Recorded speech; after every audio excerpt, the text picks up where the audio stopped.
Yeah. Like this. Niggas live off 30K a year, so Yeah. imagine if you got $1 million for 200 years. That's 1.5 chrome yard pants.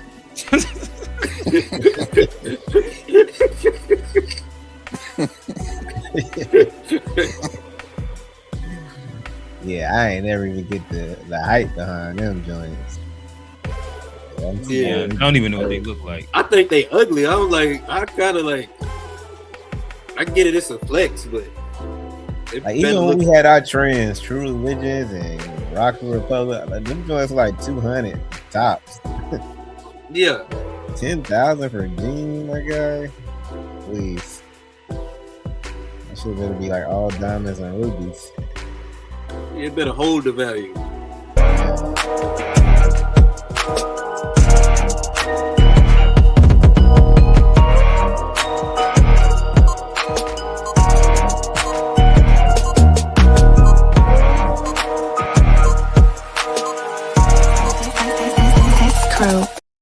And like that, we're back with another Unpack presented to you by the To Be Fair Show and the GSH Podcast.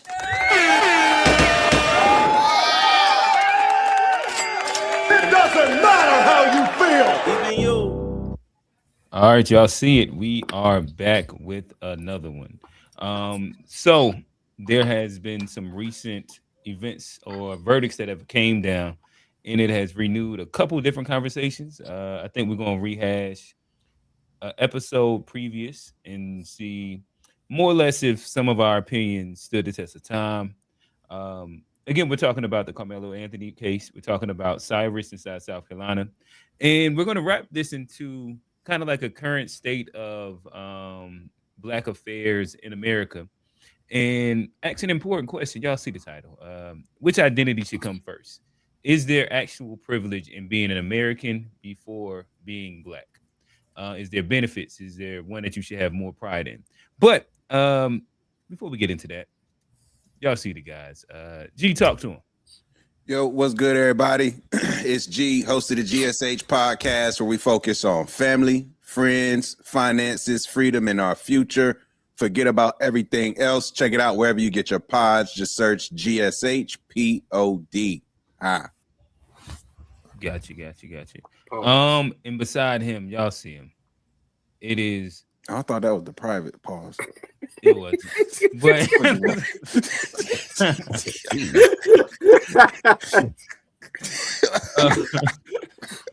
but beside him, y'all see it. It is the mayor of Charlotte. The Black is gold. Hey, Black, what's going on, brother? Yo, man, what's up, everybody? We out here. Happy Wednesday. I'm just happy to be here, man. Let's get it. All right. And beside him, a third of the To Be Fair Show, host of the To Be Fair Show, Johnny, what's going on? What up, family? How y'all doing, man? Glad to be back. We're gonna have a fun one tonight. My Knicks getting they getting towed up right now, so man, we're gonna pray for them. Your Knicks, that's your team. Right now they are. I made my prediction last week. Are you riding with the prediction? Got to. But yeah, let's get into it. All right, cool. That's better, right, G? Yeah. All right, cool. Yeah. All right. So, nonetheless, as he said, the Knicks, it's a little belt-ish. Before we go into this topic, who do y'all got? If it stands 2-2, going back to San Antonio. I'm still sticking with the Spurs, man. Like I'm telling you, it can win be different. Like his presence, even if he ain't having the highest performing game, like the defensive end, like he just affect the game so crazy when he in it. And when his guys around him, like Harper and these dogs he got, Castle, they on Fox on today. It's a wrap for real. They can win 4 in a row. Like, I think they came into this series Spurs and 6. Okay. Stress from OKC, and the Knicks such a different playing style. They had to get adjusted. Once you figure the niggas out, and then you punk them and take their confidence, Now you about to be up by what 40 going into the half. So Yeah. And when you say punk 'em, what do you mean by that? like just they got physical in New York. Was You there a know, in front of, specific play I that we talk mean, about? Wimby been throwing bowls and he get a shot in, but at the same time, people be Did he getting shots mush in on him Jalen too a lot. Brunson and then laugh at him and then Yeah, nothing happened? I love that. I laugh at him, man, because this is how we play in on the courts. Like, if you go up against a dude that big when you hooping, Mhm. they go toss you down. Like, don't even insult me trying to check me. Get your little ass out of here. And that's that's what it was. That's how I saw it. I didn't feel like it was like real malicious. Like he trying to injure him. He's like it was like a little nigga move. Like get out of here, little nigga. Trying to box me Gotcha. out. Shit. Johnny, They have you ever talk. been Jalen Brunson?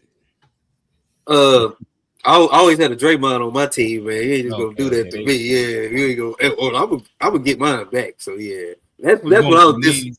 Okay, It's damn right, ankles, whatever I could get. Like you ain't just gonna do that. That's why I was disappointed at. I felt like it wasn't no get back. It wasn't no. I felt like that took the heart from the Knicks a little bit because like they just threw their hands up, kind of looking to the referee. You got to go handle that in that situation, especially in the finals. And yeah, I think that's where the ship, the tide started turning for the Knicks right there in that play. gotcha. G. Oh my bad, Johnny. What is your prediction, real quick? Uh, I said Knicks in 5 last week. I'm saying Knicks in 6 right Knicks now. and 6. Okay, okay. This Yeah, way. Um, maybe halftime. what we got, G? I said Knicks in 6 originally. If they lose this game in this type of fashion, they probably gonna lose 4 straight. They got to make this competitive, to say the least. Because if they go out like some hoes like this, It's back to almost back 30 games minutes. in New York, I think Wemby gonna get those I back to don't think back, man. I don't think they'll win 4 in a row because they'll have to come back to New York, and I feel like it'll be some Nah, fight. the next two in San As long as Donald Antonio. Trump come, everything's smooth. No. It's San Antonio, New York, and back to San Antonio after this. Oh, So okay. they will Yeah, have to come back to New I York. think So that if they go win 4 in a row, they'll beat them in New York. Like, not the last game. I don't see that yeah, happening. man, that's New Yeah, York karma. I think right. it's gonna go 7. Spurs in 7. They But over there fighting fans and shit. Tell fucked up. yeah, I Taking heard about jerseys that. off Wow, niggas. boy. I But don't think the nonetheless, Spurs losing no to go more. to the more current events that's happened, there was a verdict that was reached this week for a case that we talked about maybe a year ago. And so I guess I'll give a couple just random TikToks. These aren't necessarily the most vetted, but I'm gonna push play and we're gonna see what information it kind of brings up to us for us to discuss. Look, I know we want to be mad. I know we want to hoot and holler, but let's make sure we be mad and hoot and holler at the right person, okay? I'm just going to rapid fire some fun facts. 1, the prosecution called 21 witnesses, 20 or 21. 2, the defense called 6 witnesses. 3, Carmelo Anthony did not take the stand. 4, there were 3 questions that the defense was expected to answer in order for Carmelo to get a lesser charge.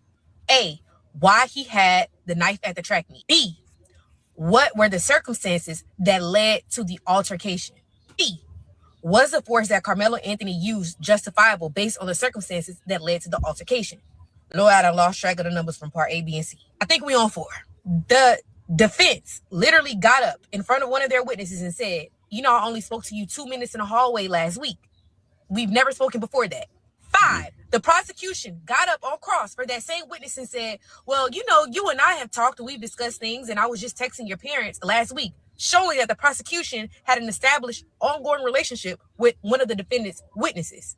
Now, based on all of the things you just heard, do you think the jury was wrong for coming to the conclusion that they came to based on what they were presented with? And remember those 3 questions. The defense did not answer any of those questions. All right. We'll go with this one right here. Anthony Chris verdict is Promo in, and and he has been Anton. found guilty in under 3 hours. Now, it is a very simple fact pattern. And the damning fact is not simply that Carmelo Anthony told officers right away that he did it, that there was nothing alleged about it, and he said it was self-defense right away, but it was a head-on plunged knife into the chest of the victim, another teenager. You know the fact pattern. Carmelo Anthony, young black kid at a track meet. Some white kids tell him to get out of a tent that was there for the rain, but it was only for their team and not his team. And he says something to one, and one says something back, and there's someone else there, and a knife comes out, and Carmelo Anthony plunges it into the chest of another teen, and he dies. Is it self-defense? The jury was all white. The prosecutors say this is a race-neutral crime. This is a very fraught situation that now is going to have these obvious indications of bias. Why did it have to be all white? Why couldn't it have black jurors? What does race neutral mean? What did it mean in this context? Is this justice? Does 3 hours mean that it was just a simple pattern and he had acknowledged it and it couldn't be seen any other way? If a black jury had been involved, they also often find black defendants guilty. Would black people on the jury have made a difference? Should there have been black people on the jury anyway? This has been covered constitutionally. Do you have to have mixed race to reflect the race of the defendant and anybody else? No. Defendant? That is not a constitutional protection of equal protection or of due process. If you're black, you don't have to have black jurors. If you're white, you don't have to have white jurors. However, there can be issues based on bias. Is this one of those cases? So he didn't really take a position, and this is one of the reasons why I look at Chris Cuomo as, I don't know how to frame it. The one thing that I'm going to say is stating the obvious doesn't mean anything. Taking a position and substantiating your argument while you do so means a lot. All right, we'll end off with our guy. The money set aside for appeals bond. Why? We already got the money set aside for appeals bond. Why? All white jury, the judge and the DA are buddies, along with the dad, best friends. That's been our trump card. We've been holding. We already knew that, but we wanted everything to play out how they had it. I can't wait till I walk. The family, we waiting on each other. Yeah. I've been riding with the family, nigga, since day one. I'm sorry, since day 5. Listen, the prosecution came back. Now, when did white folks start having compassion? All white jury, everybody 50 plus older. You mean to tell me they can't find nobody that's a jury of his peers? A jury of his peers. I cannot believe Collin County dropped the ball like this here. I cannot believe, as racist as Collin County has been since they have existed, all them white people talking about what they gonna do, they ain't gonna do shit, nigga. They ain't gonna do shit. When Makai Johnson and Galvin Long killed them motherfucking white police officers, you white motherfuckers didn't do a goddamn thing. Not no guilty. If you think they're gonna find him guilty and they just put manslaughter on as a charge and it wasn't on there in the beginning, you don't know law, cracker. You like the dumb white boy that had the whip. He can't spell either, nigga. Yeah. God has spoken. And you cannot make me believe that as many gray hair white women on that jury that's dealing about going to heaven. All right, my bad. All right, so nonetheless, y'all got the gist. Nigga's a clown, man. All right, nigga can talk, man. He can. Fellas, what is y'all thoughts? After these thoughts, we'll go to the G highlight reel. Yeah, I mean, like, where is the video at? Because didn't they say it's video, but it seemed to be nothing like publicized. Yeah, I don't think they've showed it. Oh, did they? And that was one of the things that I was trying to find before here was a list of the actual facts from the case. And then I heard it's not a knife because they make it seem like he just rolls around with a knife like Rambo. It was a cleat tool, one of the little spike joints you use for your cleats in track that he had in his bag. But they've been like saying this knife thing, like nigga just walking around like a Boy Scout, wishing a nigga would. And so wait, hey Black, you saying it wasn't a knife? nah, it was a sharp object, but it wasn't like a knife. It was like a track tool that they had laying around there. Yeah, like he just had the shit in his bag and was waiting That's for the important moment. though. I think Are it's you very sure that's important. correct? Because I don't think I've ever heard that. Yeah, I haven't heard that. Look it that up. side. And that's why I said I want to see the. That would be important though. That'd be a very important That distinction. goes to what that I lady haven't had heard said, that though, in to be any honest. detail of the case that it wasn't a knife. That would go to what the lady had talked about. They've been saying she laid out stabbing. like 2 or 3, where it was to the defense's, like it was their job to prove why he would have said object. Like what you're saying proves why he would have said object. If a lawyer can't do that, that's crazy though. Stabbing is what happened, but what he was stabbed with. Hey, but it says it was a 3.5-inch blade. A knife with a 3.5-inch blade. That's what I'm reading. I don't know. I mean, if you got another source that says something different, please share it. But I see that it's a weapon was a knife with a 3.5-inch blade. Yeah, I don't know. So it's different messages coming out because then there's people that saying they were there or saw the video and saw that he was being bullied and harassed. It's premeditated stuff, being like, oh, they been had beef, and he was prepared for it. So I don't know, but I know just like with the jury, with the DA, the judge, and them all being friends and all that being linked together, it definitely wasn't a fair shot given to him. And I feel like if this was a bunch of black kids that jumped a white kid and he poked one of them, they'd be like, well, shit, good riddance. Why you was jumping that white kid? So, I mean, who's to say he overreacted? That's what everybody's like, oh, he had to kill him or that's too much. But when you're in the moment, if you've been in like in a fight and shit, like you're not really thinking about that. And this nigga coming at me, I already don't like you. And I done told you before. And I can look at them boys just like they can look at us and say, oh, you're a thug and whatever. I look at them and say, oh, he's definitely bullying. They was definitely trying to fuck with him. And Karmelo was definitely talking shit.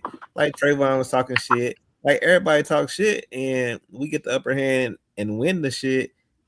And then it's like either we get killed or they get killed. But when they get killed, we go down for it. They get off. It's self-defense for everybody else. But for him, it's like, oh, he had to do all of that. But why was y'all bullying this dude in the fucking ring? Like, nobody wants to answer that. Kids are kids. So, I mean, hey, shit happens. Accidents happen. That's why you can't be fighting. Niggas fall, trip, hit their head on sidewalks. That didn't mean to happen, but this is the risk you take when you engaging with somebody. And everybody should have taught their kids this on both sides. The white kid, hey, you go starting shit with niggas, you might get caught. Black kid, hey, you kill one of these crackers, we might not get off. Like, so everybody gotta make the right decisions and teach their kids based on the environment they in. In Texas, it seems to be predominantly white. So you gotta either tell your kids how to deal with situations where they getting antagonized, or take them out of them white environments and put them somewhere comfortable where they can still thrive and shit. If you can't do that, then they got to know how to move. Like, they got to communicate. I'm being bullied by this shit. Don't be trying to take up for yourself, because when this happens, we ain't gonna win most of the time. So I don't know. It's sad all around, and 35 years might end up being 10, and with an appeal less than that, might get a mistrial. So I just feel like it's some more information. This shit happens so fast. Like, I think they a couple hours and shit total for this case. It was like 3 days. Like this shit, the case, like even some cases take weeks and months. This shit felt like they rushed through it. Yeah. Well, if they rushed through it, it wasn't the prosecutor that rushed, because they called mad witnesses. It was the defense. His own lawyers didn't call like nobody up. Yeah. But did he have a good lawyer or a public defender? I mean, I thought he was raising a lot of money. He raised money to get a good lawyer. But that's what we hear on social media. I got a question though. How What much did he is in the ultimately truth? get charged with? Was it first degree, second degree? I heard it was manslaughter. What was the actual like final like verdict? It Was he was was guilty? Murder murder, but one. I don't know what That's degree. first degree. Now Yeah. I don't. I think that's what could be an argued because like first degree to premeditation. I think it's super like you can't premeditate somebody bullying you. Now, it may be like a involuntary manslaughter or something could have been more appropriate because like you if you go over, sometimes you may could have, retreated and didn't have to kill the guy, but you shouldn't get 35 years for a fight. You know what I'm saying? It was a fight. Maybe, five like you might have did something like where you might have should have walked away at one point, but like 35 is like overkill. And that just shows how biased it is because you didn't even give them the appropriate like charge. Like, to try to like claim premeditation when it's clearly that somebody else engaged. Like at the most, it could be manslaughter, like overkill. You probably maybe you didn't have to stab him like that. You could have went, but like if you didn't start the thing, there's no way it could be like a premeditation or first degree. I feel like So Johnny, let me read because in Texas it's 4 types of homicide. There ain't no murder 1, murder 2, etc. You got capital murder, that's when you murder. commit the felony. They say in Texas specifically, capital murder is murdering a first responder, a child under 15, killing multiple people, or killing someone during another serious felony like robbery or kidnapping. So Okay, that's capital. What so Karmelo was charged with, that? it carries 5 to 99 years or life in prison, intentionally or knowingly causing a death, or intending to cause serious bodily injury and committing an act clearly dangerous to life. That's how they define murder in Texas. What's the one under that though? Manslaughter. What's that? How do you define that? Like in a car, Recklessly causing a death, meaning you didn't necessarily plan or intend to kill someone, but your reckless actions caused it. That's the more appropriate one right there. They did try to Nah, get that. They just That's the it got more shut appropriate down. one. Like I think that way more, but I think like that's the more appropriate one. I feel like I felt like I said, the defense could have argued just that point there and could have But you could have can't you said can't you can't argue manslaughter when you're on trial for murder. You see what I'm saying? Like there was already a back and forth on like what is he going to get charged with? Like once they put you up for murder, you can't say, well, technically he shouldn't be on trial for murder. But if it doesn't meet then he's free. the standards of murder, Then he's that's why you free. should argue that it wasn't premeditated. You know what I'm saying? If you argue it's manslaughter, you're charging them for murder, then they have to let him go if it don't meet the criteria to live up to murder. If you could prove that in court, if the lawyer would have been able to prove that in court, then he would have went free. I feel like that should be such an easy, like, I don't know. I feel like that would be easy to differentiate, like a premeditation where I want to go in and kill this guy. Premeditation wasn't a part of the definition. y'all didn't carry knives to school. What was the definition it just again? said intentionally or knowingly causing a death or intending to cause serious bodily injury and committing an act that clearly is dangerous to life. That doesn't mean premeditation. But the manslaughter said recklessly. I think it was more reckless what he did versus the intentional. You could argue where it says or intending to cause serious bodily harm and committing an act clearly dangerous to life was committed. I mean, that's what I'm saying. Like, I ain't no lawyer, but like I'm saying, like if he had a better lawyer, I feel like there was a way better. Like if you didn't like, they tried.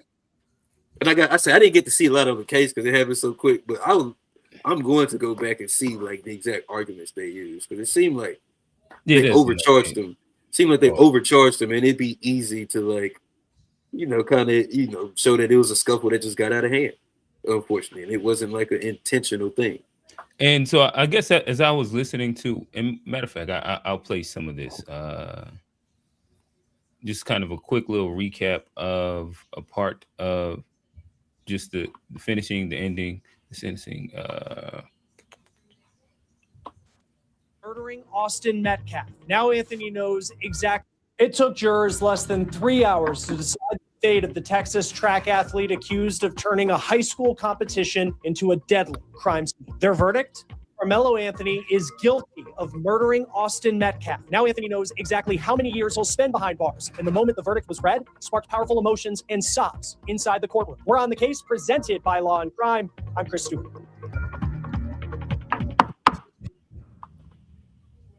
Before we get started, I needed a bonus on every gallon.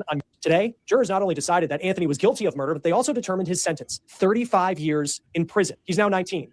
He'll be in his mid-50s when he gets out. It was an intense day in court. Cody Thomas was there throughout the entire trial, including a very, very emotional day today. Joins us now to break this down. You know, Cody, you think of just, I think there were like two major emotional moments, it seems, today, because you have the verdict where the jury finds Karmelo Anthony guilty of murder, but then you also have, after a period of time, more deliberations, and then here comes the jury deciding his sentence of 35 years. Let's start there. Like, just take us in that moment when the jury comes back with that being the sentence for Karmelo Anthony.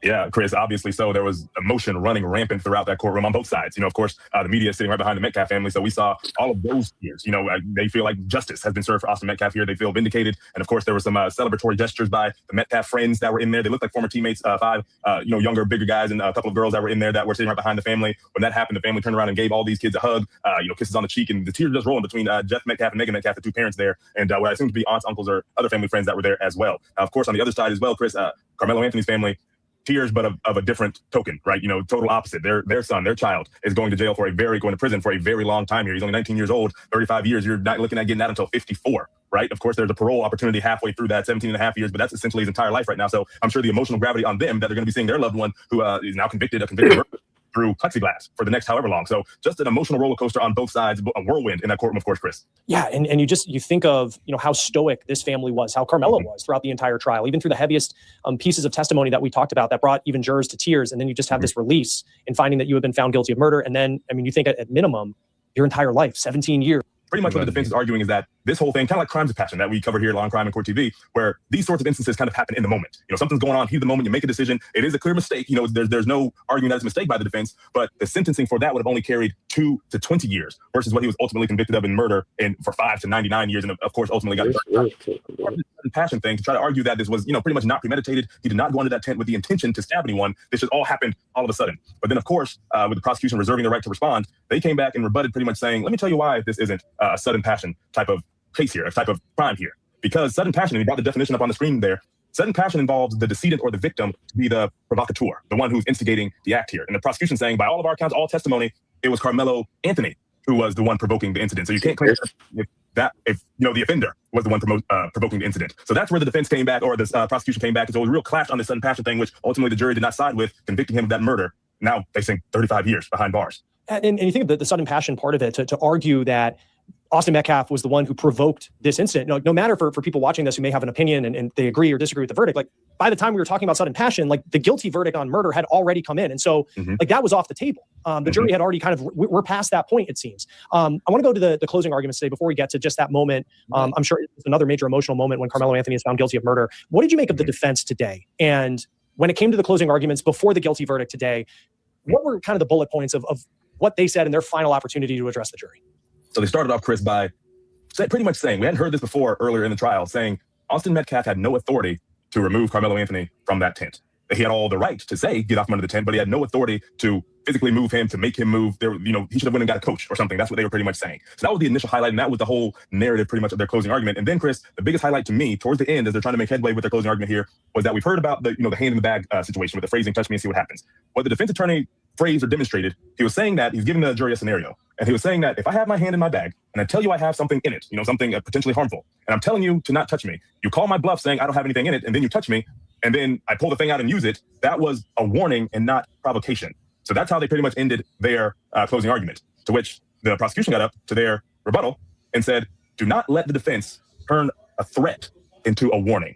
That was the opening line. Do not let them turn a threat into a warning. And then they walked through these 4 distinct reasons as to why this wasn't a self-defense case. One of them was provoking. You can't claim self-defense by provoking a situation, and then when the opposing party retaliates and then you do something bad, you can't claim self-defense with that. They talked about the immediate necessity for the use of force. How immediate was it? Were you really fearing for your life? Was there an opportunity to run? They talked about force disparity, and the prosecutor said that you could meet force with force, i.e. a shove with a shove. You can meet deadly force with deadly force, but you cannot meet normal force with lethal force. Pretty much showing their one person had an edge up because they had a weapon while the other was unarmed. So they walked through a whole bunch of reasons as to why this was self-defense, Chris, and implored that, that the jury find Karmelo Anthony guilty, which now we know ultimately they did. Yeah, and there were some strong words from the prosecution in those closing.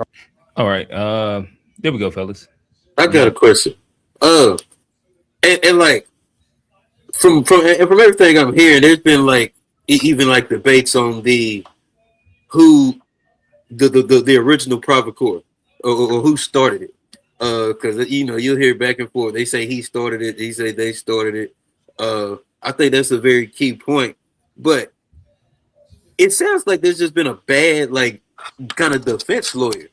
They said that they didn't even argue the sudden passion until after the verdict came. So they were trying to do that in the sentencing phase. Like that sounds like a clear misstep on the defense. And I think that's something that's also like it got to be highlighted as well. That like. Well, I don't think you can argue sudden passion and self-defense, can you? Like, can you argue both? I don't know. I don't know.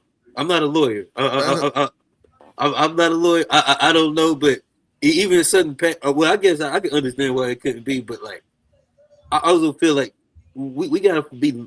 I think good lawyers and good defense is something that gotta be studied and something that's important in like law because.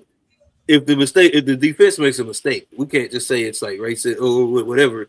I feel like he should have a chance to get an appeal, and we should go and get better representation. And I feel like that's the best way to handle it because it seemed like a pretty easy case to like. Whatever they charged him with was super biased. They all kind of was in cahoots. They all kind of knew each other. They all were based. It's clear bias. It's clear conflict of interest, and I feel like the system is built to. Get an appeal and better representation can get a better outcome. Yeah, I don't disagree that everything is or the system's biased. But I do think there is a huge detachment from like how people perceive rules and laws and what the laws actually say. And I think I mean, I don't know if I see it similar. There's a TikTok content creator where all they do is go around and challenge First Amendment rights. So they're like be walking around with their camera just in public places, filming and stuff. And people will literally get mad about them filming and be like, you can't do that. That's illegal, and call the cops and try to get them arrested and removed. But legally, they have the right to film standing on the public sidewalk, and you're in public. There's nothing you can do to stop them from filming you. The building. And so I think, well, Chud is a little bit different because he actually goes and he what he's doing is not really audit thing. He's just a troll. Well, he said that he's not exercising his First Amendment right. He's that's what he used it based off of. Like he said that. And his supporters say that he was exercising his First Amendment right, as well as I guess his Second Amendment. No, I agree that that's what his supporters say, but that's what he was saying. That's a farce. But it's a. But I don't think that wasn't reality though. But it's a farce. I'm saying these people are actually like. I think there's the other guy, the guy that you're talking about, like they're playing the same game of provocation to the public inside a manner in which they're going out to get a reaction. But like if you're filming people to get the reaction, and then the reaction escalates to XYZ, is going to escalate, and then they'll claim whatever victimhood based off of that. I can't compare the two because these guys aren't going out talking to people, saying derogatory things to people. They're not trolling people. They're literally they're just on a public place with their cameras, just filming different, like looking like they're getting B-roll footage, if you will. Just cameraman out in public. That's all they're doing, walking around, minding their business. They're not talking to people. They're not going out of their way to interact. What is the overall purpose of what they're doing? The purpose of what they're doing is to do what they call audit on their First Amendment rights. Right. So in essence, they're waiting for a reaction. So then police can get called out and they can say that I have a First Amendment right to record. Right? And what I'm saying is that's way different than what Chud the Builder does. Way it's the different. Same exact concept. He's calling people chimps and using the N-word is not the same up at all. It's levels to it. It's levels, definite but levels. It's the same concept. These are like it's not even levels. apples and oranges, bro. Like no, but it literally is the exact same concept. So they're both doing a First Amendment. Like apples. So like my apples so, and like, I pineapples. disagree with like he's like literally if a rage baiter. Like, right, we're moving. We're moving. We're definitely going on a tangent that has nothing to do with the whole point. But yeah, we are. But the guys you're talking about, they're literally rage baiting too. It's just at a lower that's level. not rage baiting. I guess that's the difference. Again, You're going to compare somebody literally doing something that they have a legal right to do, not talking to you, not saying nothing to you, versus somebody coming to you, initiating a conversation just to offend you, call you a nigger, and then say you chimping out. Yeah, they're both doing you think those are equal audits? No, I never would make the statement that they're equal audits. Like now you're putting words in my mouth. So what are they? How are they similar? They're the same concept because they're both attempting to push the lines and show what the First Amendment allows. That's where I disagree. There's no pushing of the line if you're just outside minding your business, not talking to people. One's stepping on it, one's running through it. Right. It's like they're both looking to get a reaction on camera, in essence. But by that definition, everybody on camera is looking to get a reaction on camera. Like right now, none of us are in public. That's not true. None of us are in public infringing on other people's space. Neither were the people I'm talking about either. That's my point. You just said that they were in public recording people. They're not infringing on anyone's space. They're not infringing on anything. Okay. They're minding their business. If I'm on the sidewalk and you're on the sidewalk, I'm not infringing on your space because I'm on the sidewalk. Yeah, I think I'm talking about the recording of them and then people getting upset at them pointing the camera and, quote unquote, infringing on their autonomy as a person to just freely be walking around. And it's doing an audit to what they believe free speech is. It's not even what they believe, though, Q. They're going by legal codes. This nigga Chet the Builder is a troll. I think that Chud was attempting to go by legal codes that he presumed as well. But you do understand there's a difference between real laws and what Chud was doing. Like I don't even know how we comparing. The thing is, I'm not agreeing with Chud, but they're both rage baiting and doing what they call First Amendment audits. So if somebody the concept is the same, but one's at a different degree. So if somebody is out in public, not breaking any laws, not saying anything racist or derogatory to anyone. But now you're loading it because at first Chud was not breaking any laws. But was he being derogatory? Was he being derogatory? Was he saying racist things? But being derogatory isn't breaking a law. But when you say racist things, it does start to teeter the line of things being hate crime related. Like this does take a turn here. It's a huge difference. So all I'm saying is that they both were successful for a while. It sounds like doing First Amendment audits and getting away with it. Chud only got in trouble when he didn't pay a bill and when he shot a guy. These people have never done anything to anybody upon defending themselves because they're getting assaulted. Like that's literally what people assault them, and they definitely don't shoot niggas. They pepper spray. Like it's way completely different. And that's if they even do. It's clearly different, but the same exact concept. I don't know how I can explain it more simpler. Where they're both doing what you call audits, and they're both like.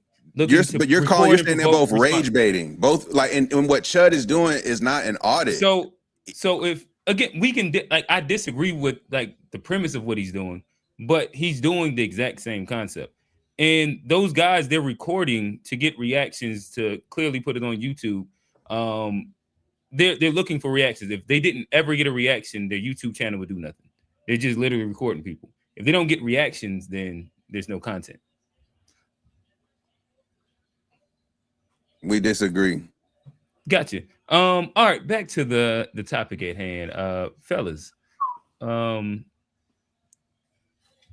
Yeah, I guess this would be a good time to go to some of G's clips that he has found from our previous conversation. Let's see what happens. It's sad and unfortunate that a young man, senior in high school, is going through something like this. Like it's just like very unfortunate.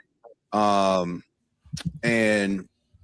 yeah, like I understand like a lot of the outrage. It reminds me of OJ. Like you know how like when the OJ case was going on, it was very like black versus white. At that time period, it's like black people were on one side, white people were on the other. And I feel like this is one of those cases because of all those things that have taken place recently with Rittenhouse, Zimmerman, these stand your ground situations where it didn't go in the favor of the black person that was murdered. Because I think, in my opinion, all those cases, those gentlemen got away with murder. I feel like it's one of those things where now it's like it's black people saying it's our turn to get away with one. That's kind of how I'm feeling. Like is my initial reaction. It's like it's very racially divided, and black people really just want to see my man get, his. Yo, let me finish my original thought before we went on the tangent. Oh, okay. As it relates to the point I was making about the folks who go out and do the audits that I'm talking about, not Chud the Builder, has nothing to do with this. The audits, people who just go out, mind their business, and then they get challenged on if they're doing something illegal or not. And then that person who challenges them calls the cops, and then the cops end up coming and nothing happens. And then they got egg on their face.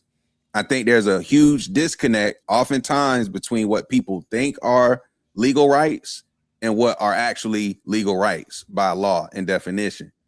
And I think when it comes to this idea of stand your ground and self-defense, because it's so biased, because it never works in our favor, I think especially black males have to do real risk assessments before making these types of decisions, because the idea that you're going to get, let alone a fair shake in court, is like just not a realistic outcome. More than likely, it's like that the chips are stacked against you. You know that how this is going to be perceived, particularly when you're talking about doing something like this to a white boy of all people. So I feel like that disconnect, like I think we've talked about this on previous episodes, but we can't just be telling people like if somebody hits you, hit them back. Like there's just, I think we got to kind of reframe to protect our generation to ensure that they're not putting themselves in these situations thinking that they're defending themselves, when in reality we could be setting them up for things like this to happen as a unfortunate consequence. So that was where I was trying to get to with the point earlier of that people don't really know what's law versus what they think is law. Right. Agreed. Yeah, I'll push play. Hey, Black. I think if Karmelo stabbed another black boy, this wouldn't even be news right now. So the race factor is definitely a big deal, only because a white kid died. We die, we get shot all the time. And I think that's where you see the lack of empathy from black people, because we always get the short end of the stick when it comes to cases similar like this in recent years. For hundreds of years, we always get the short end of the stick when it comes to justice being served. As more info has come out, I'm starting to lean towards, the self-defense notion. They wasn't on school grounds. So, you can scratch that part out. There seem to be like prior instances with these white boys bullying him or, trying him, as they would say in our community. I've seen testimonials from other students, from other people that know them, that said that, they approached him, that they jumped him, and he told them, like, this is what's going to happen if y'all put your hands on me. As far as having a knife on him, I don't think that is that crazy. I mean, I know I carried a pocket knife ever since like I got one in middle school, and it wasn't for like no dastardly reason. Just like I'm a young boy, you think it's cool. You always just, you got a little pocket knife, a little Swiss Army knife, a little something. All right, and then I guess we go here. The prosecutor won assault with a deadly weapon. I was like, one, I'm never sitting on a jury again because I really hated that experience. And then two, it really made me think about like, damn, okay, if I'm in a situation Like, how far can I go if I have to defend myself? What compromises this case for the young man is saying, hit me and see what happens. Those words are the key to this whole thing to me. If this is true that he, quote unquote, said something along the lines of, do this and see what happens, that to me makes this a very tough thing to argue for self-defense. That's just my opinion. You wouldn't look at that as a literal warning to not do something, right? It seems like you're and that's not how. I don't think from my understanding, sitting in that courtroom, what you're saying isn't how self-defense is like interpreted in the law. So just giving like one of the scenarios that I've heard, like the guy grabs him and he gets him off of me, say, touch me or touch me again and see what happens. Like, again, you touch me, fair warning, and then you touch me / and or punch me or grab me. It's been a bunch of different versions of what they said the next thing would be, where you gave a warning and then a person aggressed you. That I guess I'm trying there's self-defense and then there's going above and beyond. So like let's say we out and about right now. I walk up to a nigga and just smack the shit out of him. Wow. Okay. If he shoots me because I smacked the shit out of him, he can claim self-defense. He'll probably get off on it. I don't know. This got off on that in like Walmart. This is why the shit is so the crazy. baby would have got off if it was a white person though. This is why. And I guess let's get to the last one. We got. I think one thing that's important. Texas is a stand your ground state. And so that means there's no requirement to escalate or to like de-escalate or try to retreat before you use force. You're allowed by law the moment you perceive a threat, and it doesn't have to be a threat to kill. It could just be seriously bodily harm. You're allowed to react and protect yourself. I think that's what you're saying though, Johnny. Though stand your ground part when he says hit me again and see what happens. He doesn't have to retreat. He's perceiving a threat and he's allowed to hold his feet, hold his ground. It's that thing, but I think stand your ground is very important in a case like that, because in other states, you may be required to, try to de-escalate first. In Texas, you don't have to. If somebody does something to you, you're allowed to respond immediately with whatever force you deem is necessary to stop the threat. Yeah, you are right, but there is a line where if you respond with quote unquote more force than what was provided to you, you could go to jail for something. Now, you're gonna live and die by the jury, but but what I'm saying is that it's not as clear cut as what you're saying, because if it were, this wouldn't even be a case. You see what I'm saying? Like, all right, fellas, thoughts? Do you stand by your original takes? Yeah, I mean, I was wrong. I think like clearly you can't do what I said. He didn't retreat. He didn't do nothing, and they sent his ass. They burnt him. So I guess you do gotta. And I guess the nuance of what G was saying, actually, I guess you do have to match it with a certain level. I guess you can't like somebody smack you, killing them like. Now that is similar to Chud the Builder, who trying to use self-defense because a nigga punched him in the head and he just got his gun out and started shooting. Like, you can't just start shooting because you got mollywopped upside the head. It just doesn't work that way. I mean, clearly, because that's just what we saw. That's one of the things they argued there. Hey, good job, G. Now, what would be sick though is if they do get if somehow Chud the Builder isn't found guilty of his crimes and he somehow gets self-defense or something like that's gonna be crazy.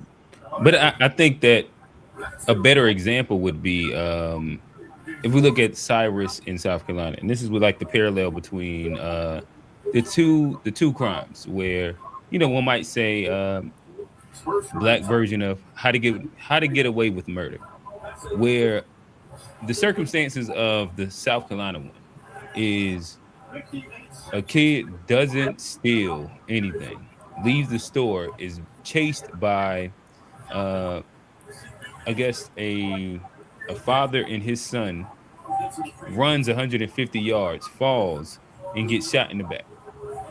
And they were able to claim self-defense, even though he never shot, pushed, touched, or did anything towards him. In comparison to this, where somebody, actually grabbed him, touched him, he gave in what we might deem fair or unfair.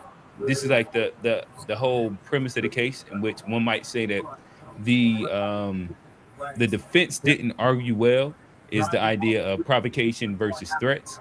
But I think there's a big difference between, because okay. with So the what was the weapon, difference between what the Asian man did? the victim had Asian a man weapon. got away with murder for sure. I mean, but I'm saying, but what the prosecution arguing, where the defense got it wrong there, was the kid had a weapon, and so that's the excuse they used. That's what the defense used to get off, was the weapon. This time the defense is arguing the person that has the weapon. Yeah, but And he it's two never. different, it's two different cases. You're arguing for the person that the victim has a weapon, and then the victim doesn't have a weapon. But Johnny, Those are two. correct me if I'm incorrect. If you get shot in the back, if you're running away, even if you're like you just robbed the house, that person can go to jail for murder, correct? Yes. Yes, but so if he got shot in the back, even if he had a weapon, whatever, clearly he wasn't brandishing it at them, and he was going away if he was shot in the back. But that's what they argued. They argued that he perceived the weapon being picked up and aimed at him. That was the argument. No, I understand that. That's the argument. That just doesn't go with the. Yeah, and so and that's totally different than an unarmed kid. No, wait. I understand, but if he got shot in the back, how are you brandishing a weapon at him? I'm not saying I agree with it. I'm not saying that they did argument it. Is. I'm but saying that's the argument that they use. Is a different argument. Yeah, but the argument against it is the fact that he was running it away. Like the same way we can give like the pro and the con argument for the Karmelo and the Karmelo versus the Cyrus. It's the same difference where the facts of the case shows that he's running away. So if you can present the argument, that doesn't mean that the argument is true. Again, in my opinion, given the facts of the case per se. I think the child case, I think what got him off was some argument around when they were running, he wasn't running after, he argued he wasn't running after the kid, he was chasing after his son who was chasing after the kid. I think that's one thing they tried to argue, or that they argued.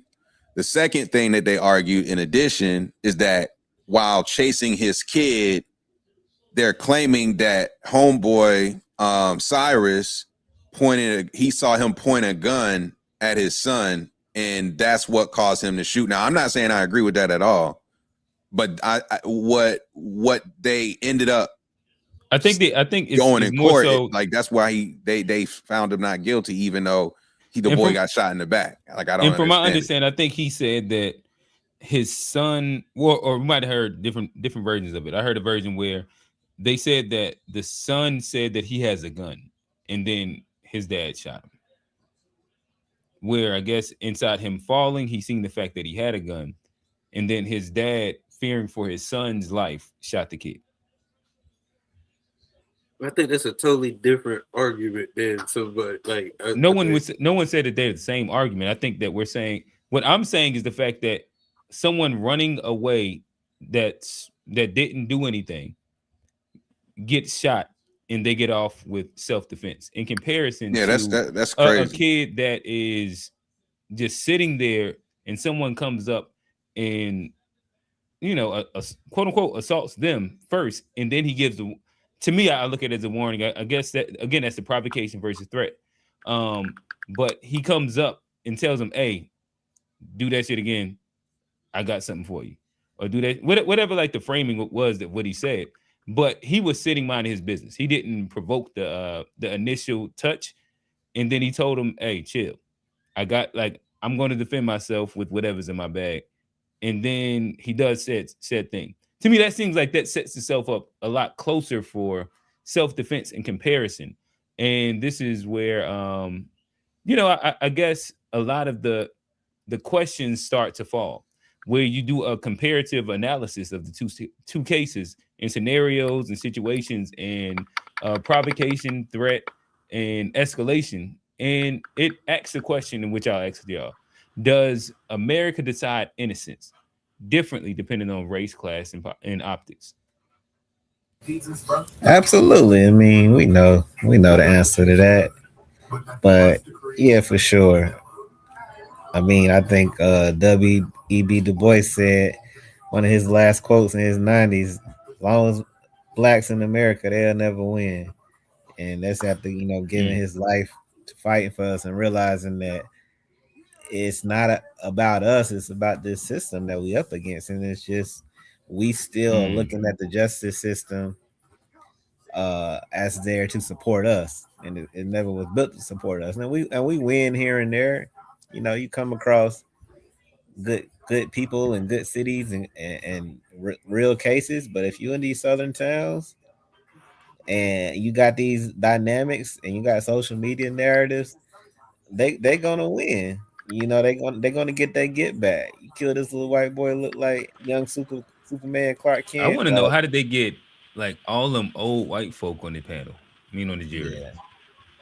Money. Talk about stacking Somebody's the deck. like, Well, no, they had some black, like, they had people that came. They do jury selection, and so like they picked all the they handpicked. They found something wrong with all the. No jury should Of course, ever be Johnny. all one That's color. the point that we saying.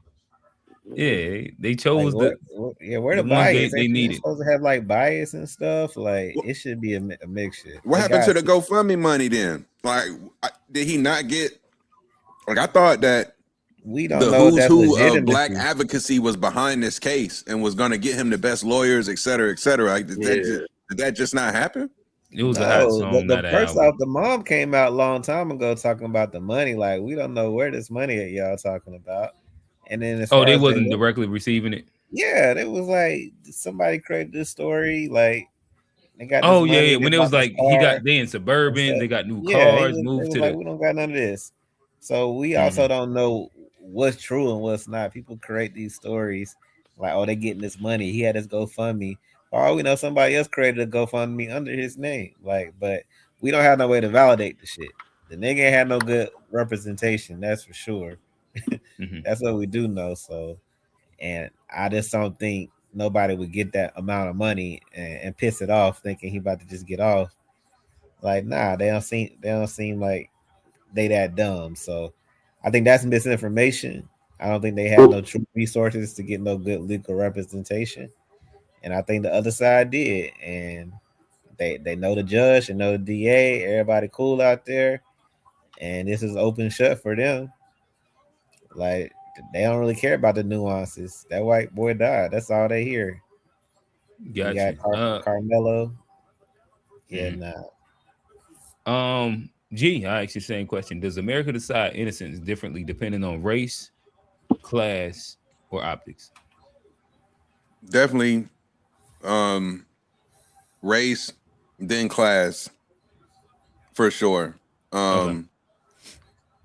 Optics, it's kind of like optics play into race and class low key, but definitely like from a race perspective, in a state like Texas, in a rural area where you don't have a significant population of black people, not only in a state like Texas, in certain areas is like black not like the second, like you're often the third on the list behind Spanish and then white. So like for black people in these areas where you just know you're not going to be surrounded by similar people culturally, and these folks are going to be discriminating against you. That's what I'm saying, man. It's just that's why I say we got to be encouraging our young men, especially, to take better risk assessments on like, is this what you trying to risk it on? You know what I'm saying? I'm not saying there's not a point in time where you definitely got to defend yourself, but like we said, there's levels, like if homie's punching you, like, do you have to stab him in the chest? Like, is that your first instinct? Like, are there other alternatives? And I think it's unfortunate that whatever he was going through on that day led to him.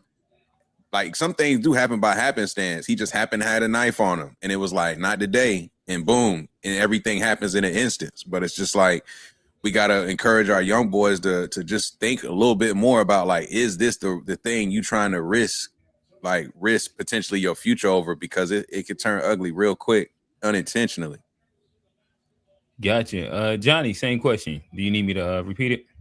It was race, class, and optics. Does America decide innocence differently based on race, class, or optics? For sure. Yeah. And optics, yeah. Yeah, and optics. Yeah, no, I think that's something that can be true. But I think, yeah, race and class are super synonymous. They kind of, it's almost hard to like move them out, from each other, because we've argued with just a few years ago or so, the Diddy trial, where in the Diddy documentary, where his class allowed him to, move and do a lot of different things because he had the good lawyers. And so even with race, there's levels when it comes to class. And I think, good representation, understanding the law, understanding the game is something that's important too. And and clearly, because it can change state by state. What you think might be right in this state could not be, right in that state. So I think where you're at has a lot to do with it as well too. But for sure, it's race and class. Where you're at has a lot to do with what you can and can't do also. Gotcha. So I guess I'll run down a couple questions and we'll see if anything sticks. If not, we'll move into just the bigger conversation. But are black defendants judged morally before legally? Victims or defendants, are they judged morally before legally? What is your thoughts? We use these both of these two cases as examples. You said our athletes. No, black. I said defendants or victims. Are they judged morally before legally? Yeah, I mean, there's already a preconceived hate for us from a lot of people already, so they be looking for reasons to justify and vindicate. Oh, see, this is why we hate them. See, this is why what we say about them. Like, these are the thugs, these are the animals, the monkeys, or whatever they want to call us. So they thrive off reasons to fuel that feeling of hating us. And so they're like, see. But we just saw the opposite with them with the Charlie Kirk situation, and they want everybody to have empathy and stuff. But we always go through this, man, and I see them laughing in the comments, and no matter how you feel, like to be laughing, to be happy of any of this outcome is just weird. Like, a lot of people like just real weird about this racist shit, and I don't get it. But they go always do that as long as we deemed as the powerless or whatever in this country, we don't have no right to raise up against them. And that's what it always comes down to. Like, it's not about him defending himself, it's about him even daring to raise back against them. He should have submitted, he should have got from under the tent, he should have never been there. And that's what a lot of them crackers think. And they never are even asking, well, why was he bullying them? Why are they surrounding him? He couldn't walk away. Like, it's, oh, why he got a knife and why he stabbed him and he had to do all of that. And, so we know what this is. We know we're going to get judged harshly. And because of that, because we know that, you got to raise your kids properly in these situations. Like, they have to know that, yeah, don't let nobody bitch you and hold you, but as a black man in predominantly white area or school, you got to react differently. That's just how it is. Either you deal with that or we get you up out of here, but you can't go in on them. Like I said, if there was black kids, we wouldn't even be talking about this case, man. Like, at all. Shout out to A Black from a year ago. Are defendants and victims judged morally before legally? Johnny. Uh, for sure. Yeah, I think a lot of time it's the news. You see it. There's always a what's it called? They put a perception out there, even in this one. But I think like people tried to fight it. Like I think there was a two sides of a coin with the Carmelo. I think there's a lot of people that like had it back. You know, I don't think people looked at him like he was such a bad guy, but I think ultimately, I think they did put people in there that weren't his peers. I think that's a very, important thing. And then of course, if you don't, you're just looking at somebody, it's not your peer. Yeah, you're gonna judge the person, the character. I think that's obvious. A lot of times, for sure, that happens. G, same question. Yeah, it's unfortunate, but it's just how it is, man. They're going to try to tear down your character. They're going to try to paint you as a character that you might not even be. To try and, like you said, like make it a moral case before they even get to the legal stuff. Mm-hmm. So, you saw it in both cases. Like A Black said, like, a lot of young boys carry pocket knives or knives in general. I'm not saying that it's say right or wrong, but I do know that's not like a abnormal thing for a young man to have a pocket knife in his book bag in the high school age. That's not like a shocking thing, right? And so to try to paint it as like, well, why does he have a knife? Like we said, any young man could have a knife in his bag at that age. And for various, not to interrupt, G, and it's like we get the knife not thinking like, oh, I'm about to go out and kill somebody. It's always defense first. Like nobody will be able. But like you said, it could not even be defense. Like just on some shit that like, oh, I got to track meet. Maybe I got to do something with some rope, or maybe this nigga does carpentry shit on the side or something. I don't know. Like it could it's be a lot so of many things reasons. that the defense could have painted. It could be so many reasons why a young man has a knife in his bag, but immediately they try to take that fact and spin it into like, oh man, he's got ill intentions and et cetera, et cetera. And then with the young man who was definitely murdered in South Carolina, before I even really could hear any details about the case, all I saw was like the story of his quote unquote background, and he got on social media with the gun he was found with and all this other stuff. Like that was some of the first stuff I saw. And so what you don't hear, G, the fact that Asian man shot multiple black folks. Yeah, exactly. You don't hear and they that actually kept that outside of the trial, but they allowed the pictures of the kid with the gun. It's crazy. Yeah, but, my bad, I didn't mean to cut you off. But no, it just speaks to the point. Man, I can't wait to see Disclosure Day.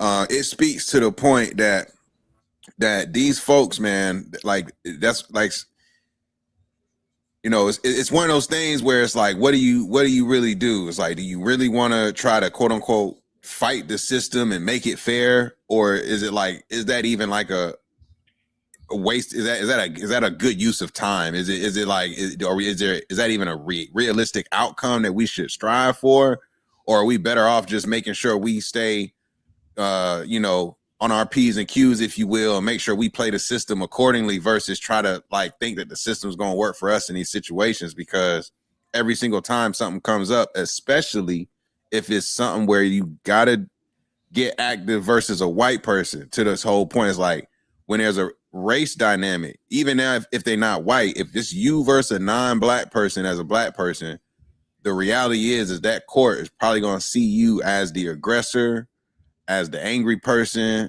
as the one who's more capable of being violent. And there's a stronger likelihood that you're going to be facing an uphill battle if you're in court against somebody that's not looking like you as a black person. So it's just a sad thing all around. They're definitely going to do it like that. Gotcha. So I'll use this question to start transitioning this.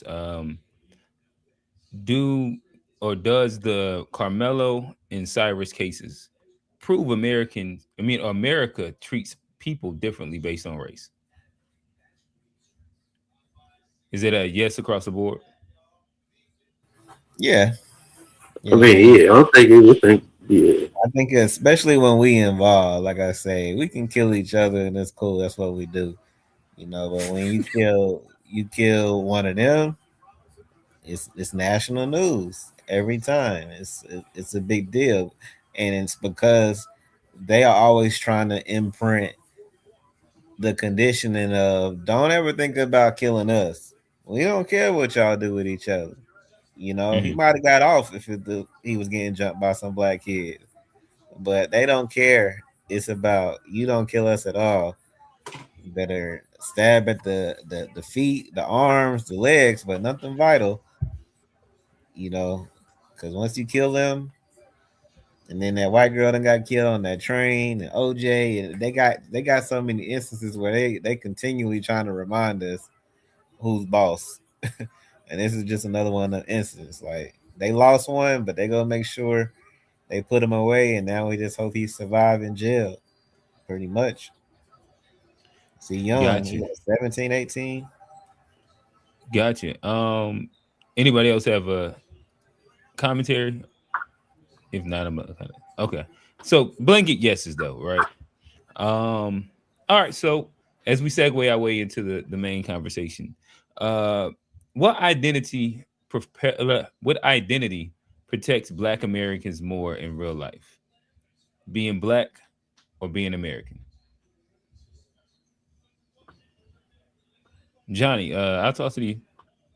Like which protects us? Yeah, more in real life. Speaking about in America, the homeland of the red, white, and blue. What identity protects Black Americans more in real life? Being Black or being American? Uh, I mean, neither one of them apparently.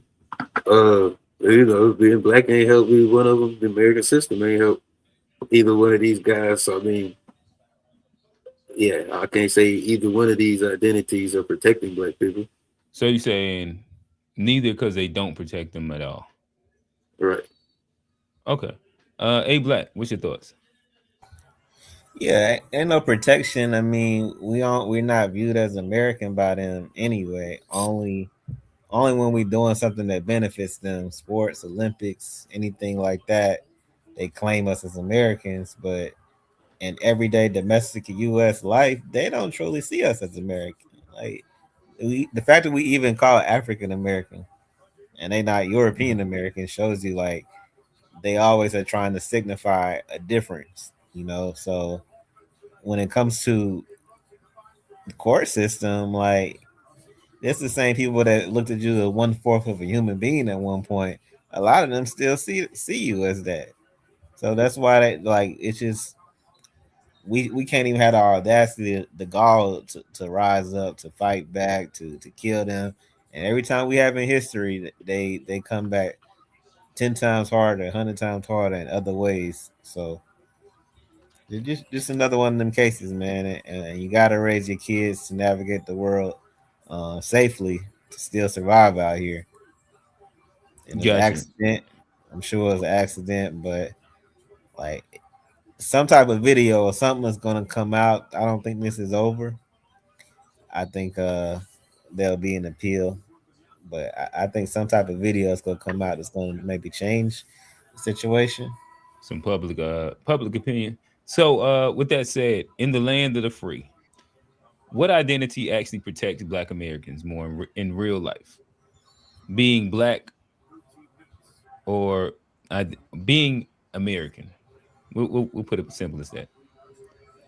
I'll repeat it again. In the land of the free, what identity actually protects Black Americans more in real life? Being Black or being American? Is that what you just asked? The Yeah, I'm same just repeating question. it again. Yeah. Okay. Yeah. All right. So if we take this outside of just the court system, I think that if you just fight on some black shit, they're gonna do their best to not give you anything. But when it be on some like when blacks do get something like them stimmies, it's because America got the stimmies. So it's like if the reality of black folks actually getting a benefit is gonna come systematically when America quote unquote gets a benefit. before you get one just for being black, in my opinion, if that makes sense. Okay, that's another angle to But attack it. by the court system, you cook.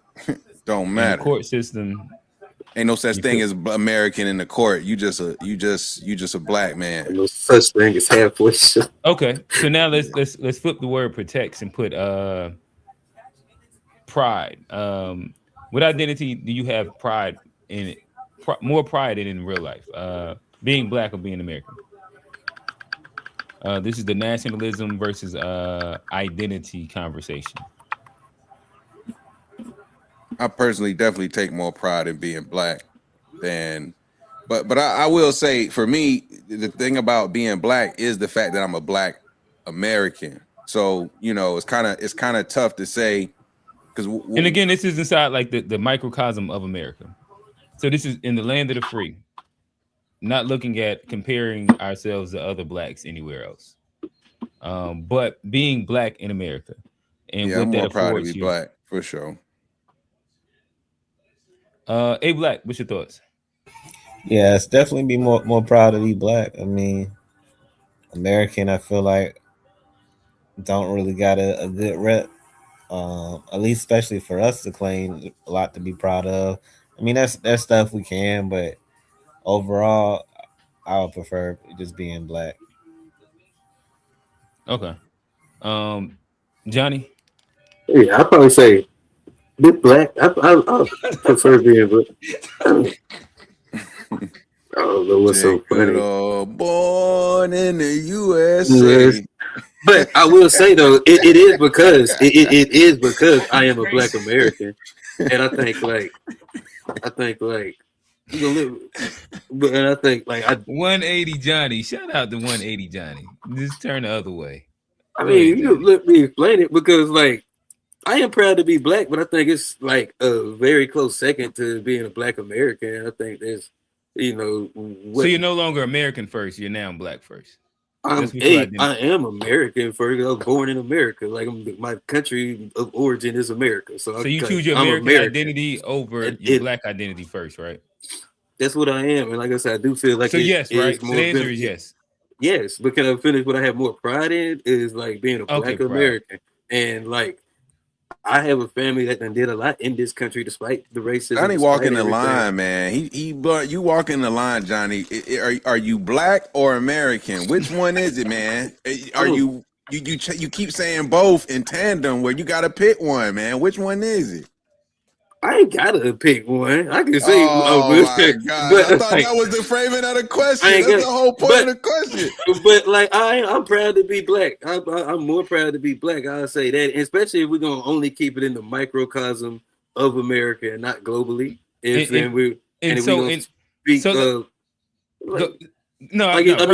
not gonna let it, be in a global context in America, I'm happy I'm in America, but I'm proud to be a black person in America for sure. Got you. I'm happy I'm in America. I'm very happy I'm in America, but I'm proud to be black in America. Okay. G, what do you identify first as? Of course, I think we all identify as black and as American. What do you identify first as? Black. Okay. A Black, same question to you. I'm sure you identify as black and you identify as American. What would you say that you identify first as? Black. Gotcha. I don't Johnny, think of American unless I'm like filling out some paperwork or something. That's all they got. And maybe every now and then overseas, it can be beneficial. But other than that, black, yeah.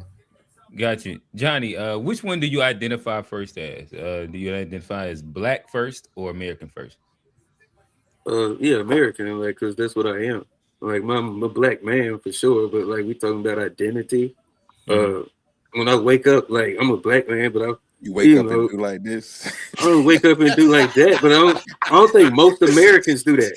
I don't think that's like that. That's not like a super thing of being American, but like I understand, like I'm an American, and like over the course of my lifetime, like I've identified as a Christian probably more than both of those. So I mean, we talking identity. Like race hadn't been like on the highest totem pole for me. And, like being an American, my national anthem, what I am, I've always identified with way more than like my skin color. And so like we ranking them like my So we nationality. reducing black to just a skin color. I'm saying I don't identify. I and myself feel like way more than just with my skin color. But when we say black, are we talking culture, or are we just talking skin color? Black Americans, what people would call FBA. That's what we're specifically talking about. So the culture, the language, the inventions, the just all the things that we have done as a people. I mean, I feel like I said I answered the question already. Oh yeah, like I feel identify more as American probably. Like and then like I am a black person. I can. So for you, you said that growing up, black was like third. So you said religion, then American, then black. From South Carolina, like I was way more. Oh, damn, so it was like four. Like I mean.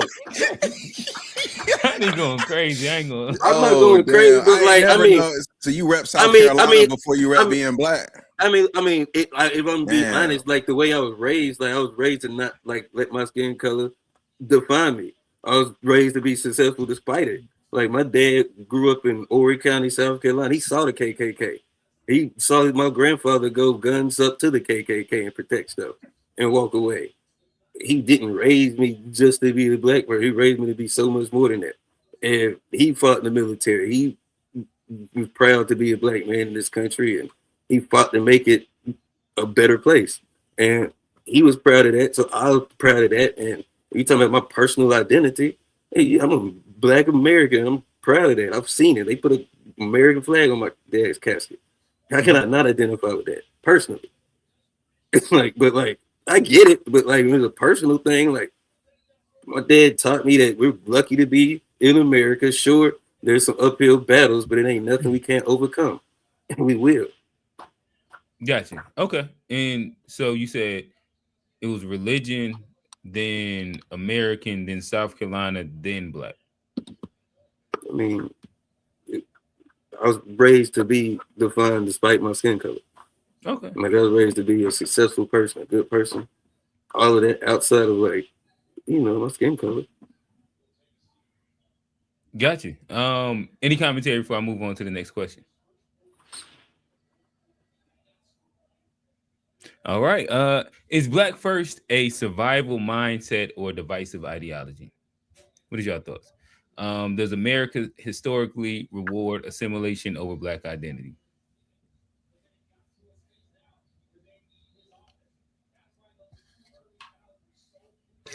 I think it gotta be family first, because I mean, black is an identifier for us in some cases, but I think we have to work on building family before we just go like black first, and everything, because everything black don't be good for us at all the time. So I think first, kind of rebuilding the strong family structures, normalizing that, then unifying all the families under the black flag again.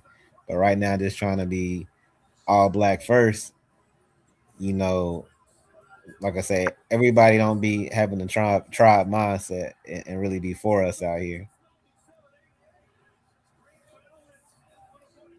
G.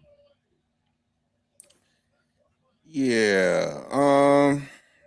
You want me to ask it again, or you still kind of? You can ask it again. Okay. Is black first a survival mindset or divisive ideology? I definitely don't think it's a divisive ideology. And I think it does derive from survival. So, if I gotta lean towards one of the two, I think that is what has,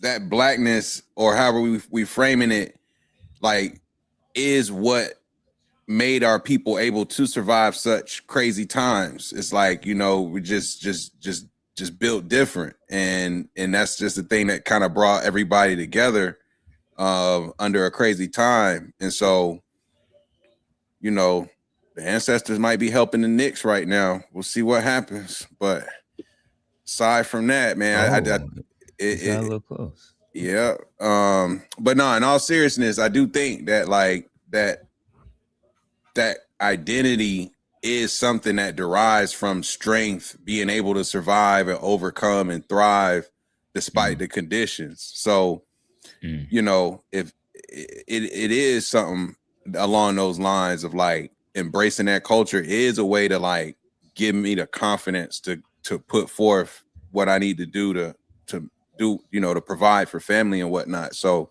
yeah, I fuck with the survival side of it. Gotcha. Johnny? Black first. Oh, ask the question again. Is black first a survival mindset or divisive ideology? Oh no, it's just it's not divisive. It shouldn't be. Like I mean, hey, Black said I think like the family is the most important. Black families. Like I said, I mean, we focus on the family. Like we to be straight. Like if you break it down to even like the molecular level, the best thing we can do for Black people is focus on strong Black families and pass it down that wealth. And so that's an individual, you know, thing that we all got to do. You know, with us, our kids, our partners. You know, at the molecular level, yeah, Black first, but family first. Like A Black said, I think that's a beautiful way to look at it. Got you. Never mind. All right. So I'll ask the next question. Is there anything? Oh, my bad. That's that. Can you truly be American first, Johnny? I'll go to you first. Can you truly be American first if America historically has treated you secondary? If they use all benefits that are afforded to Black people and they use that as a scapegoat to give it to immigrants, illegals, minority groups, i.e., Caucasian ladies. Yeah, what is your thoughts? If you never get the primary treatment inside the country, can you be primary to identity to that country? I mean, I guess it just it depends on how you look at it. Like, how would you look at it? I feel like I've done like my dad grew up in the racist South Carolina. He was in the military. He was able to like, you know, flip that into. Would you say that generally speaking, Black people are the most oppressed inside America, more than any other group? Yeah, for sure. Yeah. Oh, yeah, for sure. Okay. Black Americans. So you would say that America treats Black people last. I mean, I would say we're the most oppressed, like on general. We're the most oppressed. They put us generalized basis, yeah, for sure, yeah. So they put us last. We're the most oppressed, but you would put American first.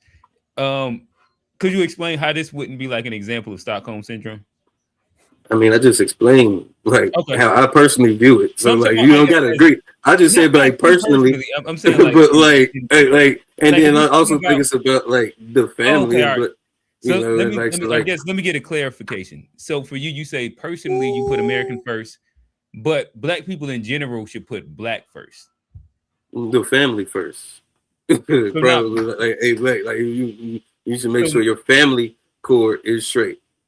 So should they put Black first in front of so should they put Black first in front of American first? Black people in general?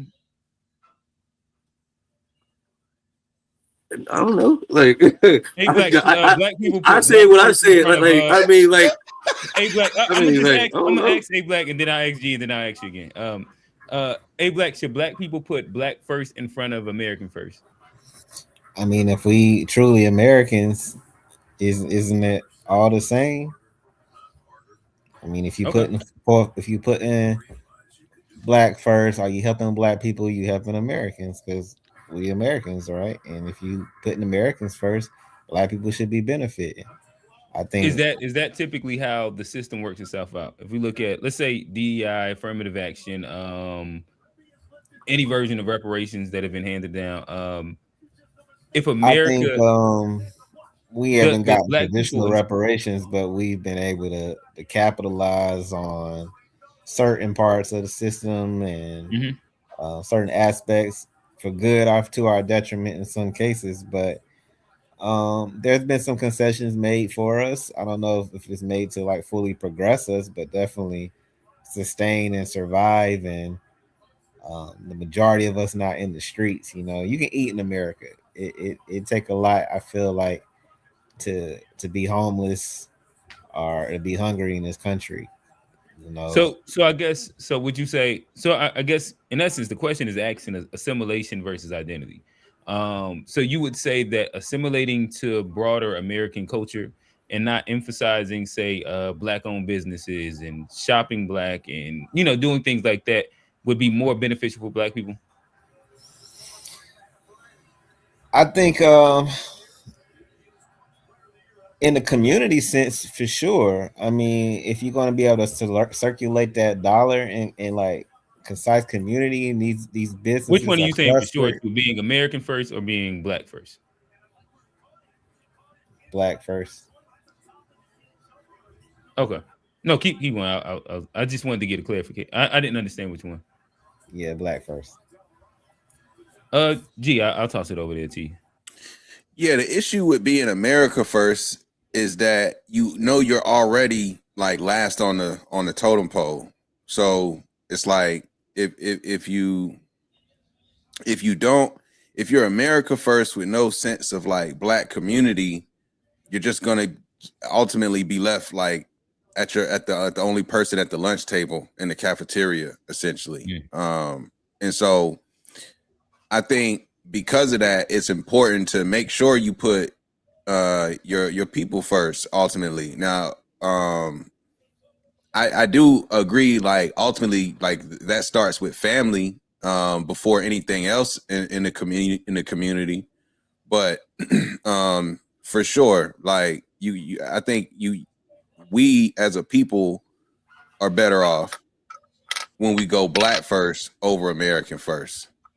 Prioritizing lineage. Shout out to FBA. All right, so Johnny, I'll re-ask you the question. So would Lineages black with the people Knicks. benefit more being black first or American first? I mean, I think it's a nuanced thing. I think they're in black first on a local level for sure. You won't have your black-owned businesses and stuff, but I think a lot of time when you're spanning, you'll see a lot of black-owned businesses even back away from the black-owned brand, and they'll just be a business because they want to attract American business. Holy shit! And so, like, if you look at a lot of businesses that are black-owned, you won't even know they're black-owned. You'll just look at them as a business because, like, once they get to a certain level, they do a lot of times shed the black-owned label. So are you saying like eventually black people in America or black people should just operate as if they're Americans and then they could have took the lead with that. Are you like a second or two ahead? Pause. Oh, my bad. I'll be quiet. But yeah. So heart nutted. Oh my god. Hey yo, y'all late. Y'all, my joint ahead. Y'all got. Yeah, my shit late. Shout out to Riley. But yeah, why it's on this little break. And listen, we eventually we're going to take a little time out just to watch the end of this Knicks game, and we'll give y'all some live commentary to it. So if y'all are watching it with us, we will be able to do that. But so yeah, Johnny, to what it sounded like with the example that you gave, you're saying that black people in general should like you said, black businesses eventually they just become generalized. You're saying that in general, black people, if they start generalizing themselves as America's going to treat them better, and then we'll just be looked at as Americans. What was your like your point that you? I think a lot of time, like when you talking about like in the business sense, like that black first, a lot of time. But like I brought this out because I heard that, and so I'm trying to understand what is the point that you're making to the question that I asked. I said there can be a benefit sometimes once you get to a certain level to just focus on the so you're American saying like first. So in general, black people should just kind of like focus on assimilation to be an American first. I think you do. Community has to be your family, and community has to be has set up right. But yes, there is benefit to that for sure. Okay, all right. So as we are looking at the Knicks game, we're talking about is 123 left. The Knicks just took the Oh, damn. I ain't there yet. I'm looking at 126, 5, 4. Oh yeah, yeah. Be turned. It's turned Brunson. Hey, Steve, who the MVP? Steve. Big Fuck you body talking about, Brunson. Steve. Fuck man, you talking about, talking Steve? Man, yo. That shit way behind. Oh no. Epic collapse, Steve. Yeah, this is crazy. So I told you I don't care nothing about these leagues, man. Oh no. Damn. Listen. So as we're at where we're at, I'm gonna throw the call-in link up. So some of our guys in the chat, y'all can give us some commentary as we become locked in on what is America's this is for the books here. New York first important game. Johnny, you might be right. If they get this one, it might be. Hey, if I'm saying, I don't know how you bounce back if you San Antonio after this one. You going to Cancun after this? It's a dub. Big body Brunson. You better send that double. Y'all better not call that. Man, they got Alvarado out there on the court in crunch time. Oh no! Why they not doubling Brunson? We turned up. Steve, what's going on, my brother? Yo, what's good? We give you the right to bill of. It's no way nobody in the first 3 games looking at Brunson's stats was he's saying averaging he's 27 a game. He's on a bad percentage, but he's averaging like 27. He averaging 27 a game. He got the worst net negative of anybody on the team. Like, and this is his first good game of the season. It's what he doing in the fourth, man. Exactly. It's about the clutch time. Clutch time. When it matters. That's when clutch, man. Closing them out. Yeah, but no. 9 Did y'all not here in the clutch? 3 or 4. Just let him walk like that. That's crazy. I blame Johnny. And if you talking about the Wendy out the game too long, and if you and when we was in the chat, I said when we was in the chat. I said in the first 2 games, it's no way possible anybody watched the first 2 games and said he was the best player on the team the first 2 games. Nobody agrees to that. He had a bad game last game, and this is his first good game. And I said if he had a big game in New York, he'll win MVP. That's what I said. Man, he averaging 27 and he got 36 tonight. Yeah, I mean, but this is first his best game. He's saving them in the fourth. Like yeah, but you saying he saved. Y'all keep saying he saved. Y'all keep saying he saved him in the fourth, but they're worse when he's on the court through the first 3 games. But they won 2 of those games. It's like I hear the advanced analytics, but that's when the eye test just overrides what the but they if win you the game. If you negative to the winning, if you negative 10 points when he on the court, that means he's a net negative through the first 3 games. According to the analytics. Yeah, I saw Nas on the sideline. And all I said was through the first 2 games. I gave you this point that he could have 2 good games in New York. Did I not, G? Yeah. You said if he got some good games. Yeah, I said it's a toss up. But you said he's not gonna get it if he shoot under 40%. And I still he was. I still think he will. If he shot under 40%, he not getting. Oh, here we go. If he shot under 40%.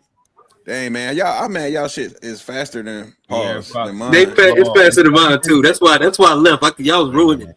Free throws, man. Too many spoilers. It's coming down. Jeremy. Hey, Johnny, shut up, Mr. I'm Christian, not black. Shut your ass up, man. I don't know what to make of you, nigga. Some days you want to be Farrakhan Jr.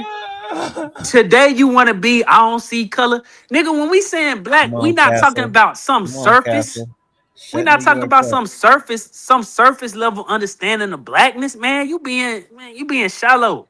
No, but Johnny said black is fourth. Look at your hair. Look at your chin. Come on, man. We not just talking about surface level stuff when we talking about black. We talking about something obviously deeper than that.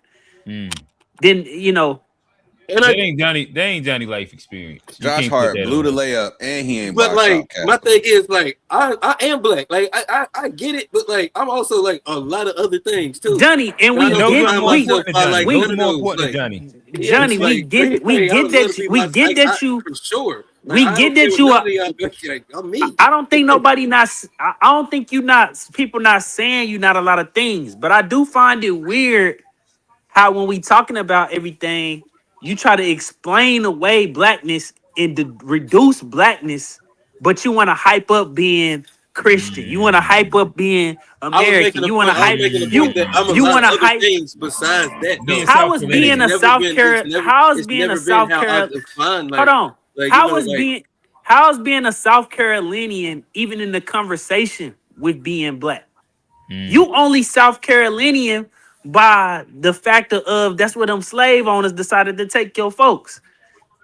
And now my That's folks it. own, and now we own a lot of some of this stuff. Like we Man, own I ain't South Johnny. I ain't Carolina. trying to hear all Like that, and so man. like we Johnny, I got ain't land. trying to. Like, but we got Johnny, I ain't land trying to here. hear all A that, lot man. of people gave it away. Why That wouldn't next I be proud of the time you land here? talking that Farrakhan talk, I'm gonna tell you to be quiet. Sit down I mean, somewhere and be like, quiet. but I'm saying, but like, you don't own land nowhere. Old man say, they own land in Oklahoma and stuff. Like, if you own a piece of the pie in America, like, you got to be proud of the soil, the dirt that you was raised on.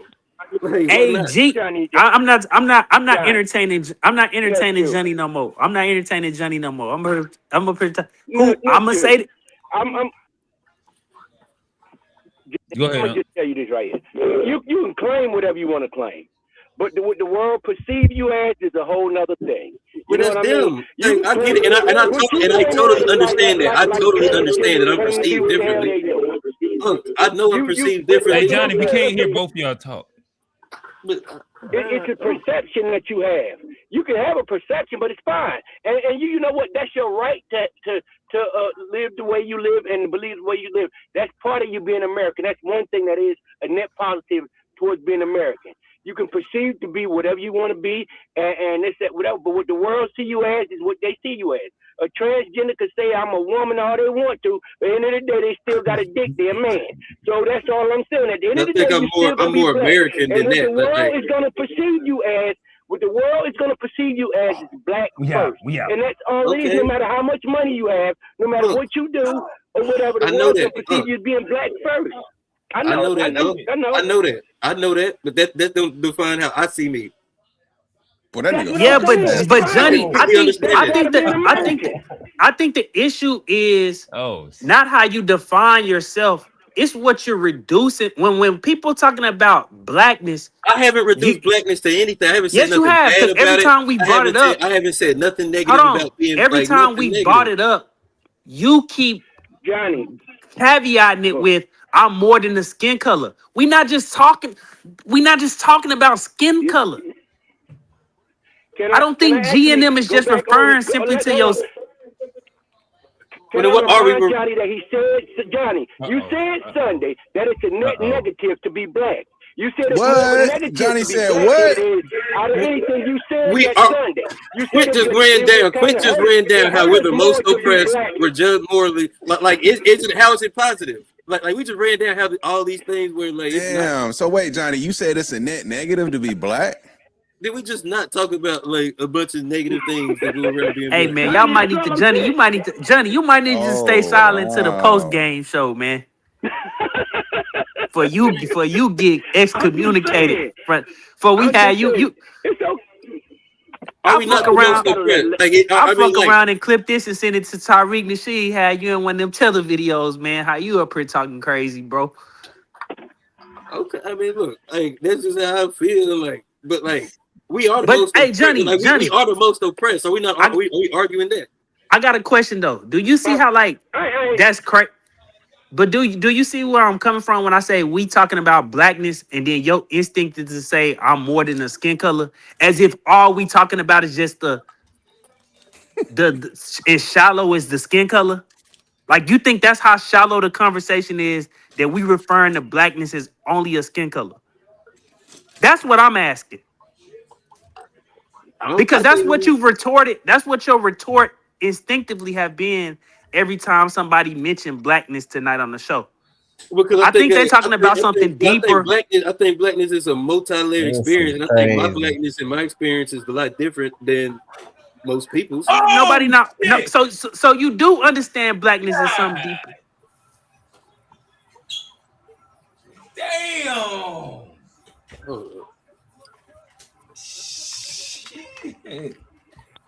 You also said it was a black. Damn. That's what hurt me more than anything. You said we were cursed being black. God, Hey, G,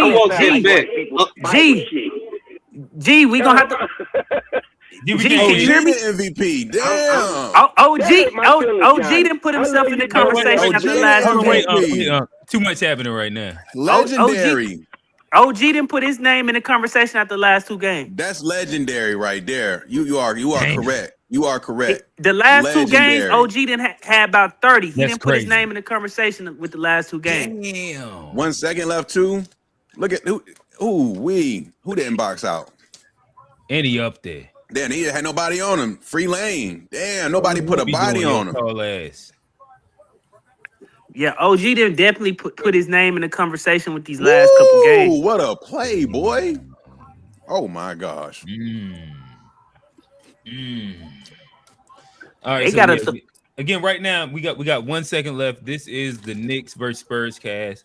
Until we finish that up, then we'll get back into more intellectual conversations. We are sports fans. He just snatched the soul out the Spurs. Pause. We black. But yeah, so he snapped. Look at him today, deflated like a motherfucker, boy. The Garden going crazy. Yeah, that's legendary. What's the score? I'm at work. It's 106 to 107. 1 second left. Legendary. All right, hold on. No, let me stand up to here. Hey, don't wear no Spurs jersey in New York tonight, ain't giving niggas. no foul. They're gonna whip that ass tonight, boy. You better not have on no. You better not even have no Texas teams on in New York tonight, boy.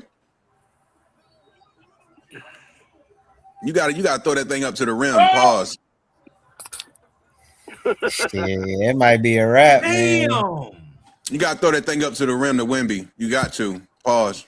Yeah, these dudes come back by 30. No Trump in the building. Nas in the building. You know, shit. Wow. Talk it. That's Talk it. that bitch. Wow. Them niggas right now, they just won it too, boy. What a comeback, boy. The Knicks about to get them a chip. Legend. Up 3-1. Yeah, the Knicks getting a chip. OG going crazy right now too. Damn. OG been hooping, man. OG been hooping, man. I ain't gonna lie to you. You can't tell a New York Knicks If the Knicks win, Spike Lee gonna run on the court. If the Knicks win, Spike Lee gonna be the first person on the court. Like I guess it'll be game 6. Spurs gotta win the next one. And I think he already on the court. Damn, this was a giveaway. I can't Knicks in believe 5. that. It's over, man. You can't play another game after that. All right, so the Spurs, you're done. Yeah. This whole over. This whole over. 4-1. Gonna have to go see the Monks right now. He gonna have to get on a flight and get to the Monks right now on the way back to San Antonio because it's a wrap. Yeah, we dubbed that on 4-1. It's 4-1. All right, fellas, to get back to the conversation, I guess Uncle had stopped you from saying something. Yeah, what I was saying was Johnny said that it was a curse to be black. Now that sounds like some real white folk Bibleistic type shit right there. That hurt my soul when he said that.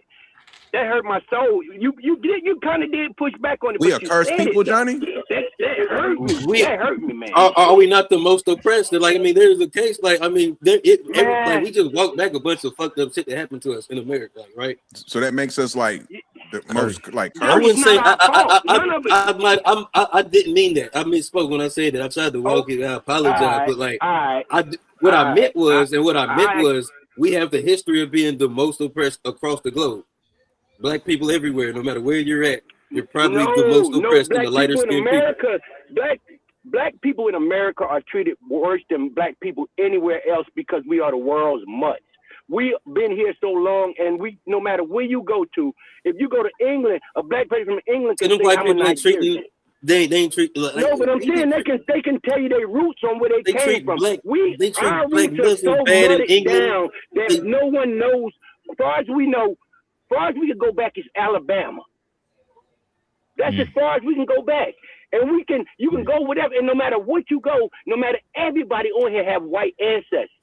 We have it in us, and it's sad to say, even if we FBA and whatever, it's not nobody. They have mudded us down. No one else accepts us except us. And if we don't Johnny have might be self pure love, though. Nobody if we accepts don't us have self except love, us. Fire bar. if we don't have self-love for us as being us here in the United States as Black Americans, nobody else accepts us. No matter who they come from, they might look like us, but they come down here and look down on us. They're not looking down on this, that, whatever. Even though when you go to Nigeria, a person be like, I'm from Igbo. Do you know a person yelling, I'm from Igbo, and they're from Nigeria? Do you know Igbo? That sounds good to us, right? You know, Igbo are the poor niggas in Nigeria. Igbo isn't nothing to be proud of, but they tell us to be proud of it. I'm just stating. No, what I'm Would doing you is rather I'm be? stating Never on mind. what I it ain't gonna is. answer. What I'm stating is that's what it is. It's what it is. I didn't say I wasn't proud to be Black American. I wasn't proud to be Black. I'm not like I didn't say the first part, Johnny. I didn't say I wanted to be anything else, but to act like it's not like when you walk into places, you may be profiled, you may be discriminated against. Like that's not a thing. Like I do understand that. Like I never say that wasn't a thing that didn't exist. I might have used the wrong word or something. I might have tried to explain the thing in a bad way, but I understand what it is. First, right? Because I am part of this thing. I don't want to be any place else. I'd much rather live in America than any place else. My family is here. I will make it here. Like you know what I'm saying? Like this is home. And no matter how they treat you, that like because you're inside the institution of America, that's why you put that first in identifying in front of being Black and what that means. I mean, to me, that matters a lot. Like being in the location matters a lot. Like because being in different places in America meant different things at different times too. Where you are matters. Like, but like, I feel like being an American is a very important. Like, it's more important than being Black first. It's like it's in front of being Black. Steve, just that going to the title topic. So do you consider yourself or identify as being American first or Black first? Black first. Black first. Okay. We were Black before we was American. B1. Okay. Like historic, even legalistically from a legal standpoint. Okay. We were Black before we was American. Like no matter where you go in this world, they see you as a Black man first, and when they see you as a Black American, they're gonna look down on you. That's why we have to take care of each other. We have to have self-love. FBA, ADOS, or whatever you want to say it. We have to be the ones that take care of each other. Nobody else can take care of us except for us. Nobody else has the love for us except the love that we have for each other. Nobody else, they might look like you, but you had two dogs that sit beside each other. Both of them not the same breed, but if you don't go down into it, you don't know that they just look alike. You understand what I'm saying? I'm not putting it as in dog terms, but I'm just putting it to simplify that just because something looks like something don't mean that's what it is.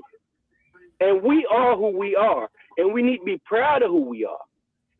No one else going to have pride for us except for us. No one else loves us except for us. All we got is us.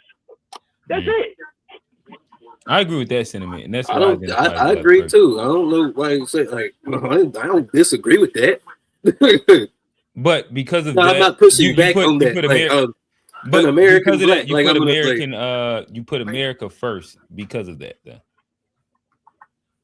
Sure, yes, like gotcha. The thing, I'm all right. I'm great. I'm kind of agree with Johnny. What Johnny is saying, as far as what I can see, is this right here. Johnny is saying that it hurts to your soul sometimes to be Black because we have to go through and endure so much in life. Yeah. We endure a lot more than anybody else does, and it hurts because we have to be we the ones that got to teach our kids how to talk to the police. Not that the police should treat them like they treat anybody else. We are the ones that when we go somewhere, no matter even if you have a suit on, they still look at you to say whatever. No matter how much money you have. Like, I think we all agree that Black people are oppressed the most in America. But then with that, does that lead you to identifying first with the oppressive class or like the oppressive institution? I can't identify with it because I can identify with it, but I'm not gonna say No, that. would you? I guess I'm saying, that would you identify with that first before like your racial or ethnic identity? no, I can't do nothing but be black. That's Yeah. all I can do. I can't. I'm you know what I'm saying, even though I go through and I endure what I go through in everyday world, I love being black. It's something that Okay. I'm proud of it. And it's something that no matter what they can take a lot of things away from me, but they can't take that away from me. And they can't take the love that I have for black people and the way that I am, no matter what they do, they that's the one thing they can't take my soul. And that's that's the only thing that I have is my soul being black, and loving black people is something that I'm always have. And that's just a good thing. But you know what I'm saying? If out of anything it does hurt, to see that you and this white boy, both of y'all are doing the same thing, but they treat you much differently. It hurts. No matter what, we're human beings. We have feelings. But at the same point of us having feelings, we have to understand too that this is just the world we live in, and no matter where you go, without us taking care of each other, what else do we have? We can't sit and say that they gonna sit there and make the world better for us. We got to make the world better for our own selves first, and that's something that we have to do. We need to do, and it's gonna happen. But we have to stand up for each other, with each other. You understand what I'm saying? Then that's it. Gotcha. We got to leave all that. Anything else, America, yes, American love, because this is where we're at. But like I said, no matter where you go in this world, they look at black Americans completely different than they do everybody else. And that's why we are a whole different culture of people. Then no matter where you go to, we are. And that's just the Gotcha. truth. Okay. A Black, I'll talk to y'all. We haven't heard y'all in a second. Yeah, just give us your thoughts where we at in the conversation so far.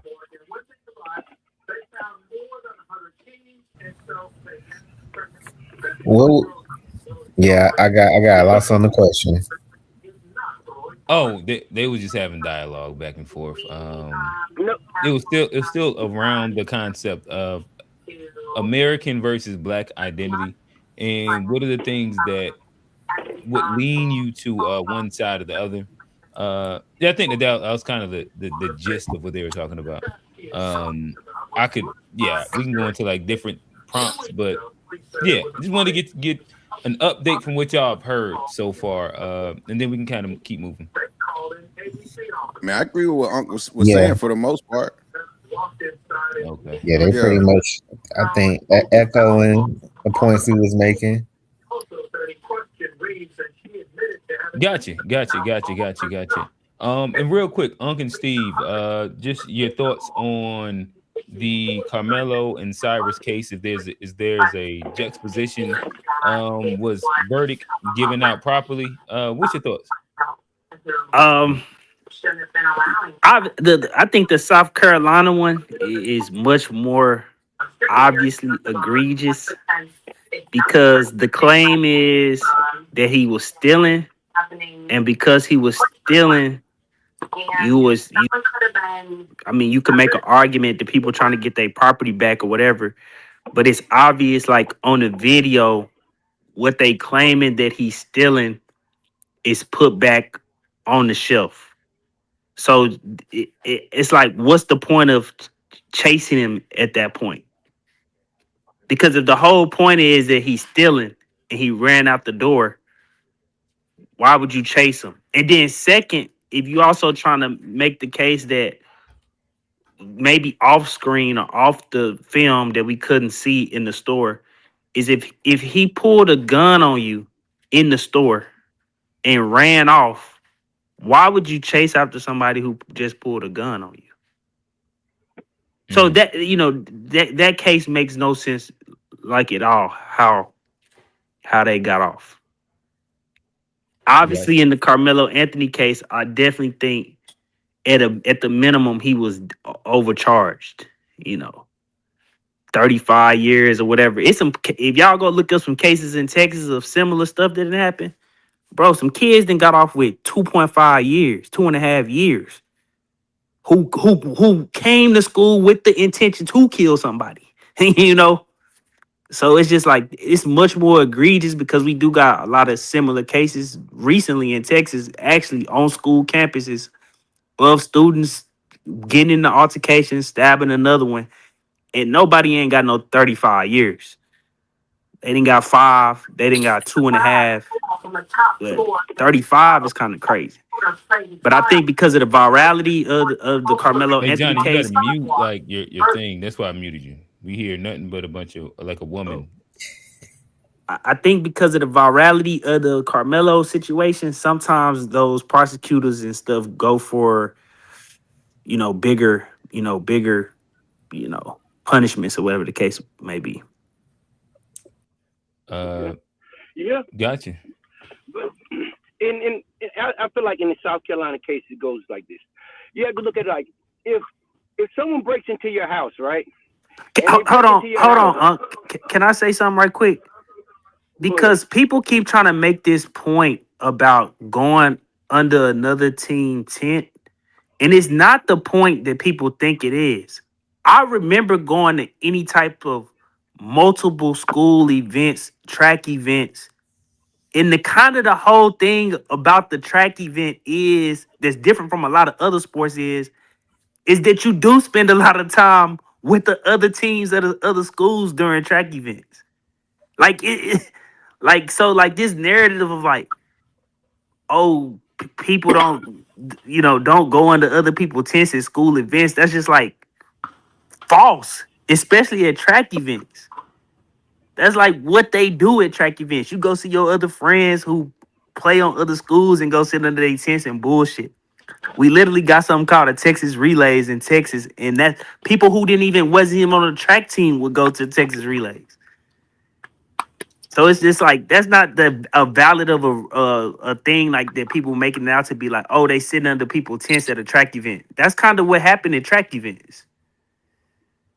But the coach said that the two twins were they were officially that was part of their team duties to make sure no one else came up under their tent. That's what the coach said. The coach said this. Now, what you stating, Steve, might be the truth, but that's what the coach said out of his mouth. He stated that, you know what I'm saying? Damn, that's a great point right there. The Cal Rittenhouse thing in the assimilate, like the similarities to the situation where he went to a protest with a rifle and got off, even though he ended up shooting people. And like this kid came with a knife to a track meet. And like there's like very interesting parallels, but one gets off and one doesn't. I'm kind of more, the argument G was making earlier around the case, I kind of fall into like the G category about what's the proper level of like retaliation, so forth, so on. Okay. But some of these points that people making about like he shouldn't have been under the tent or whatever the case may be, it's just like I just assume they just never been to a track event. They never been to like but I'm not stating that you're wrong what you're saying. I'm saying what the coach said that was part of their duties to make sure no one else was under the tent. Why would what kind of? I don't know why the coach would say that. I can't. I'm just speaking. So I got a question. Was it actually raining, like downpouring when this whole situation happened? Some people say it was raining. Some, Why isn't there a clear understanding of the facts? But I think that's the most frustrating part. That's one of the most important parts. Like if it's like downpouring and you're just under a tent for cover, is different than sitting under, like going to somebody's bench over in a basketball game where you're not supposed to. Yeah. Like these are big differences inside like scenarios. Can I make the statement about the South Carolina case? Okay. Yeah. My thing is like I was saying, if someone breaks into your house, right, and they come into your house and then you know what I'm saying, then they run outside the house, you're not allowed to chase them and shoot them and kill them because they already left from where you're at. And even if they had stole something, you can't, you know what I'm saying, you can't physically kill them. In a bulk burglary. You telling me that someone stole something out your store and you can chase them down and kill them even if they had a gun. That makes no sense right there. See, for you to get for something, force has to be same force, even though if he had a gun on him, but he ran away, which means you shot him in the back, and he was out of your establishment. You hunted that young man down. You hunted him down, and that was a clear case of murder. Yeah, and I guess like as you just explained it, the fact that there's no witness, or is it one witness that doesn't corroborate them, and he gets shot in the back, what is the likelihood that he doesn't turn around and they just shot him? Like they just made up, like they made up a story, and likely what they made up has a bunch of fabrication to it. And so all dad and son has to do is say, all right, so we're going to say that he fell and we seen the gun and that's why we shot him, even though we shot him in the back. Yeah. To me, like that's what I hear when I see the evidence and then hear the case. You can't go chasing after someone if they're running away from you. If they're out of where you're from and they did no harm to you, you can't chase them down. You're hunting a person. You're hunting a human being down there. What you're doing is coming away from yourself. You're coming away from your safetyness. You're safe where you're at. If you were safe in your establishment and they ran away from you, why would you go chase them? That makes no sense right there. Don't make no sense at all. That's illegal. Because you can't do it in your house. How can you do it in your business establishment? Yeah, unless they saying, because their whole theory of the case was the gun was never pointed at them, allegedly, until after they left the store. I don't think they ever claimed that a gun was pointed at them inside of the store. They didn't know. They never saw a gun in the store. So that's what I'm saying. So they like what? When did they say? When they said he got a gun, that was outside of the. That was outside of the store, and that was after the gun fell out. Like when he had failed, when he was being and chased. that's after he fell. Oh yeah. And what it looked like on the video was he picked up them waters because they told him, they say, put your bag down at the front of the store. You know, that's pretty common in a lot of places. Put your bag down, you know, for the high school, middle school kids. Protocol, you know, whatever. And what it looked like was whenever he was doing with them waters, he realized or remembered or he had that gun in his backpack. He said, you know what? Let me get up out of here. Because I don't need nobody to go pick up my bag and then it's a gun in there. And if you watch the video, he don't break out running as soon as he get up out of the store. He's just, you know, walking around the side of the building. The son, if you go watch the son's demeanor in the video and listen to it, he's very aggressive, hostile, and he, almost violent acting in the direction of where the boy had just walked to. And the boy takes off running. And I find it just so manipulative how these people act one way in the video, but then they portrayed as some old man who just docile and weak and some little son who just some nerd. But that's not how they was acting on the video. All right. But would they hold up? I have a question. Would they have treated him like that if he was a white American, or would they do the same to a white American as they did that? So he was black first, then wasn't he? He was black first. He wasn't no American. He was just black. And the way they treat black people is completely different than they treat white people, even though the American title is as a both of them.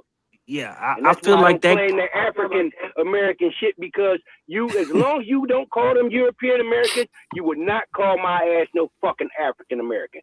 Equal rights. If we here and you want to call them, don't call them white people no more. You call them European Americans.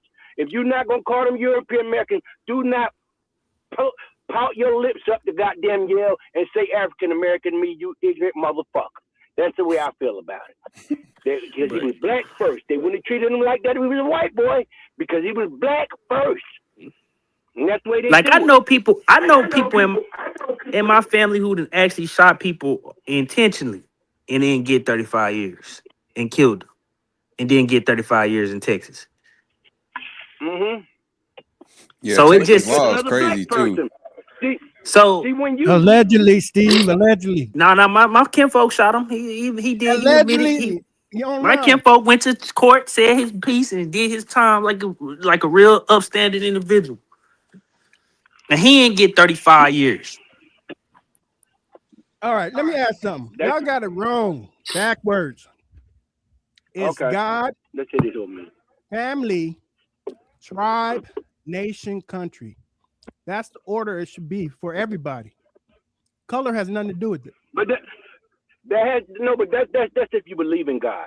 You can't say everybody Okay, believes then in you God. cross off God. Now you go family.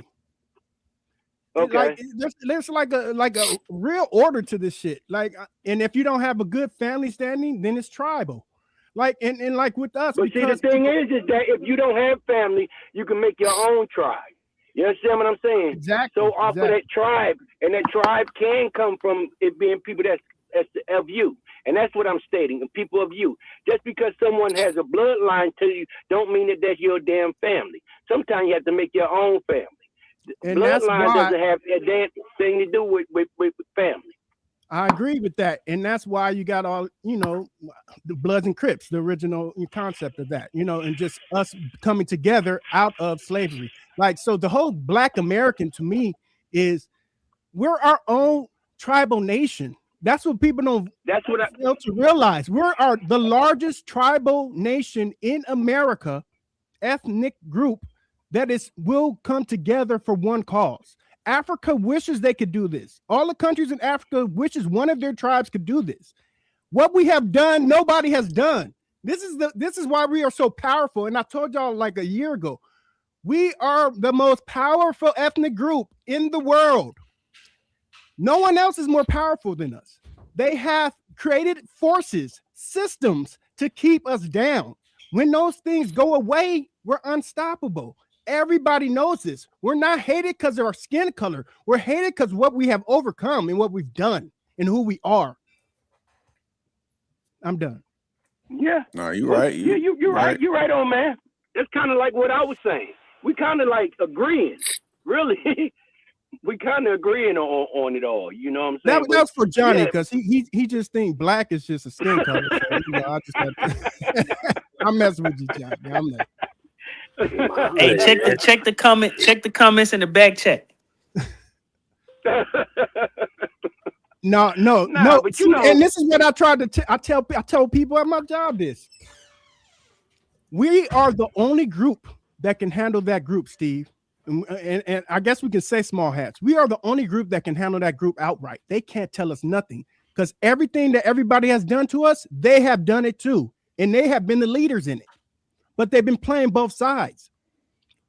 But because they have that one trump card for everybody else, they think they can use like our plight and fake allyship with us and then have our backs. But no, we're the only group. If we want to, I don't want to say, because we're online, but we're the only group that can handle them. Yeah. But you know what I'm saying? Who everybody talk about the small group. You got to look in the back chat. Nobody we need to mention. Okay. All right. But you have to look at it far as in the size of things. People always yelling how small of size we are. They're small size. Pause. Oh no. Speak for yourself. Niggas he's being real vulnerable right now. Said we got Diddy problems, man. No, we don't have Diddy problems. We definitely don't have Diddy problems. But what I'm saying is the amount of actual individuals. No, we're the largest. We're the largest ethnic group, huh?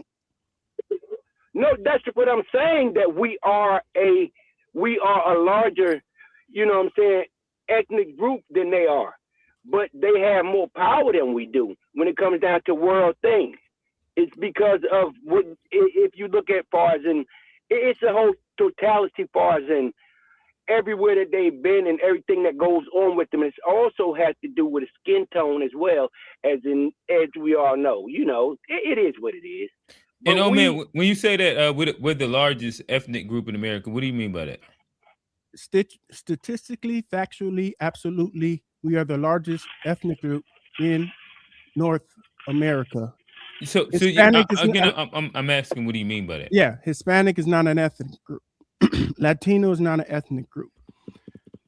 Go on. When I look up, like according to the census, it says that Hispanic or Latino is 20% and is the fastest growing major ethnic group. But they're not real ethnic groups. That's disrespectful. That's a grouping of ethnic what you groups. calling them?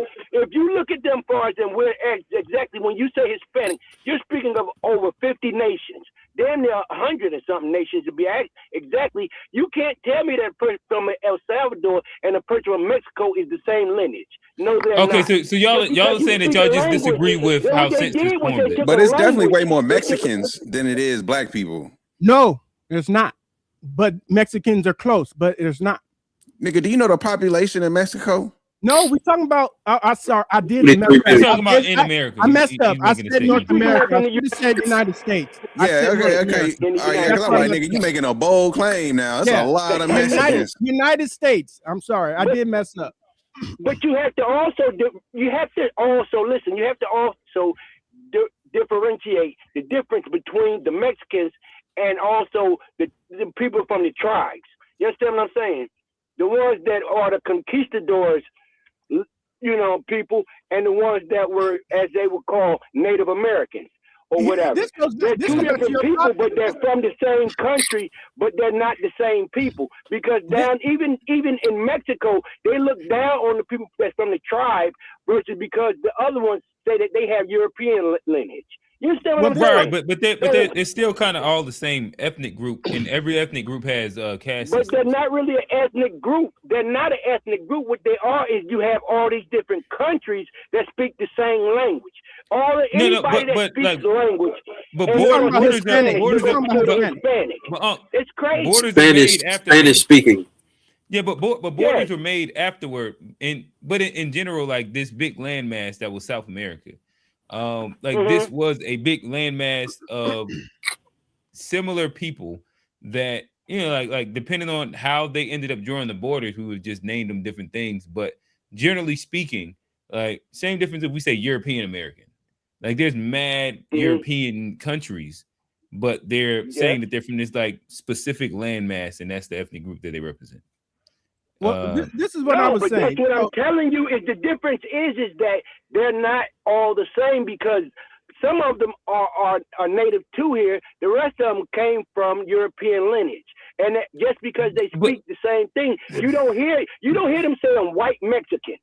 You don't hear them saying but I think that's like a hyper. In America, they do. But like there is like a big difference even inside like you hear them talk about it, but easily to say the majority of South Americans aren't the Spanish people that came over and conquered them.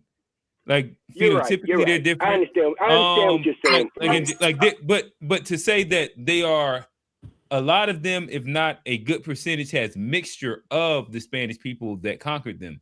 I think that because I think that is also true though, and that's a part of what you're saying. But what I'm saying is that they're muddy. Go ahead. They got mud too. They're mudded down as well. But the problem with it is that no matter where you go to, no matter where you sit on this earth, anybody from that fake ass, because Europe is not even a fucking continent. First of all, it's part of Asia. And for you to be a continent, you have to have a massive land that sits around and sits by itself. That's why Australia is a continent. Europe sits in fucking Asia, but they call it a continent. It doesn't even have its own massive land sitting that sits away from anything. So how can it fucking be a continent? It's not a continent. It's just the area that these people came from. But anyway, for me to say what I'm saying is that no matter where you go, the people that's from Europe always anybody and people that come from their lineage always say they're better than everybody that's around. They're better than anybody else. How can they? What makes them so superior to anybody? But no matter where they go, if no matter where you go, that's their. I think that's the manifest destiny mindset that they have. That's I guess that's literally manifest destiny. It's just a mindset that they take in that's their rationality to conquering and colonizing the world, is that they're God's chosen people. This is the, again, the manifest destiny of what they're supposed to do. Not that I don't think that any of us specifically agree with it, but yeah, I guess, like I said, I just was interested in the idea of how Hispanics wasn't the largest one, but I guess you're saying that, or Steve was saying that they're you just disagree with how the census classifies. No, I came in with as an ethnic group. I came in with all of this. You stepped away right when I started doing my whole thing. You're gonna have to replay it, but yeah, Hispanic is not an ethnic group. This is just what the census is creating, and this is why they created us into a lump black sum, right? Because they want us on the same page as. If we get rid of black, then they're forced to get rid of white, and whiteness is not an ethnicity. Just like Mexican, when someone says, "Oh, I'm Mexican," that's like you just saying American. It's like, what type of Mexican are you? Because if you're European, why do they have to get rid of white if we get rid of black? Because if you get rid of race, those are the only two so-called "quote unquote" racial categories that are on the census. No. That's incorrect. That's so incorrect. Yeah. Okay, whatever ones are racial. No, you're confusing. They have two ethnic groups. They have two ethnicities. You can either be Hispanic or non-Hispanic. That's the only thing that's two. And then from there, once you choose your ethnicity, you can select from a class of races, which include black, white, Asian. Okay, you looking to the old stuff. I'm looking to what's happening now and what's happening in 2030. So I'm looking forward. So that's not what it's going to be.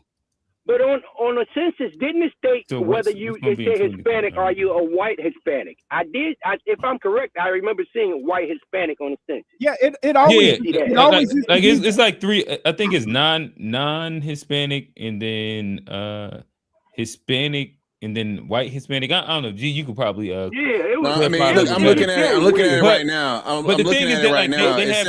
Go ahead. So there are going to be where you can mark more than one box. You can do unlimited number 2030, so you can mark more than one box, but there are 7 minimum categories.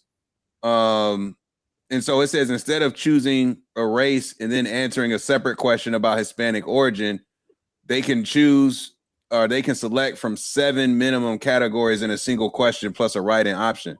So there's definitely more than just 2 options. You got American Indian or Alaskan Native, Asian, Black or African American, Hispanic or Latino, Middle Eastern or North African, Native Hawaiian or Pacific Islander, white, and then they've got some races, and you can fill that bitch out however you want. Yeah, so if I'm everybody, everybody should just fill in everybody's bubble and fuck the whole system up, because it's pointless. It's pointless what they're doing. They're trying to make us all just one group of just colors. Like, so, but that's what you wanted, right? Like when everybody just identifies like with crayons. We're crayons now. It's crazy, bro. and when I say they, but who I'm trying to silence? My bad, my buddy. Hey, when I say they, I'm not talking about just white people. When I say they now, I'm talking about everybody, because there's so many people from every different ethnicity on some agendas that is not good for anybody, except for the globalists. What it and is putting that, everybody in large groups is a global ideology. It's the elite versus the world. That's what it is, to be honest with you. And just making sure. Go ahead. No, I'm just saying. To me, that's what it really is.